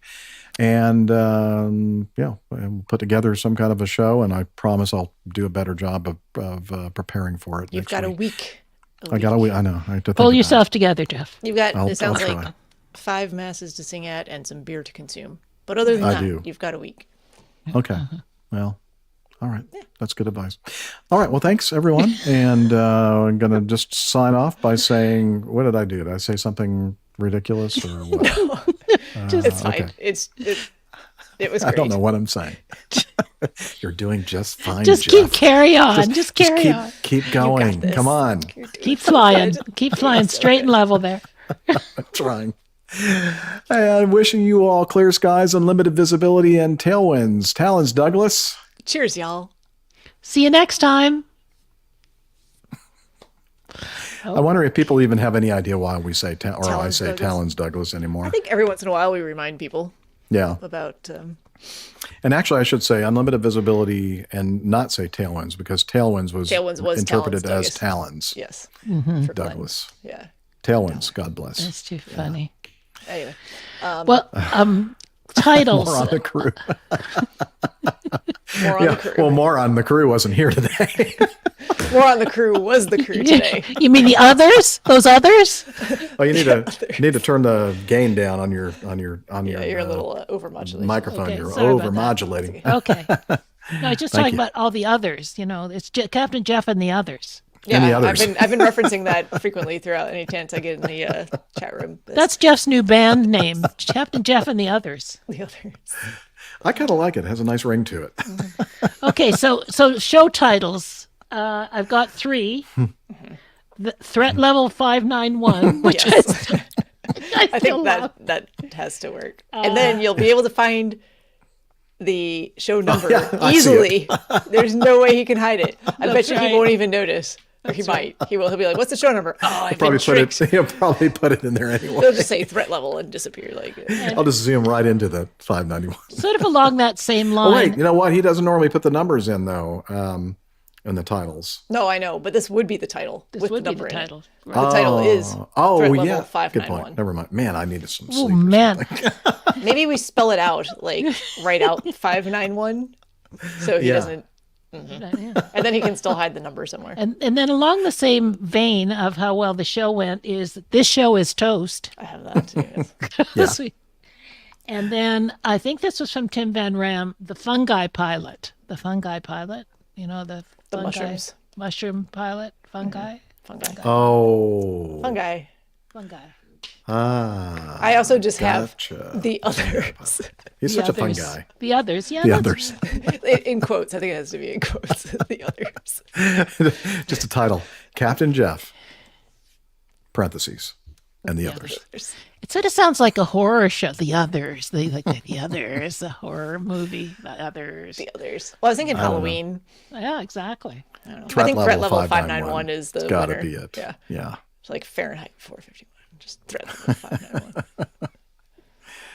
Threat level Thanks. number we can't remember, so call it 591. I know for sure that's what was going on there. Because when I was listening to it the first time, I'm thinking, oh my gosh, I'm glad nobody ever asked me what the threat level is.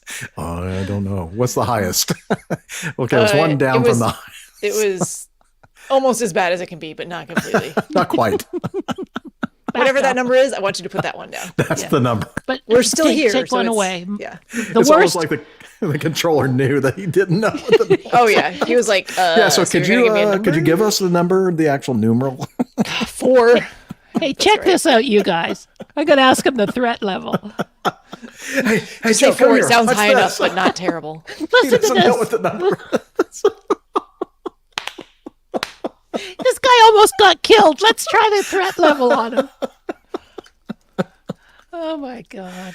This Well, is not thanks. funny. Thanks everybody for being with us.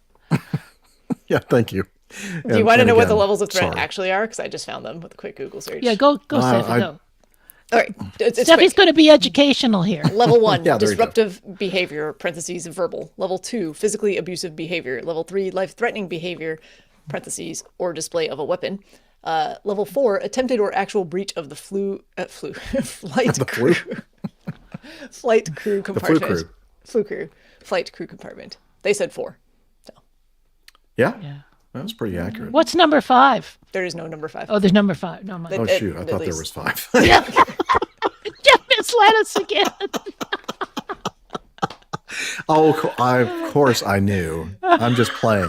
It's just my character. When is it you're obviously. retiring? Jeff, when is it you're retiring? In my mind, I'm already retired. Jeff, do you have the number for the chief pilot's office? I just want to No, give him I a little don't. call. Oh. 1-800 eat me. Okay, time to end the broadcast. Yes. Bye, Wait a everybody. minute. There are not enough numbers. Not important. See you next time. Bye. Bye. I was going to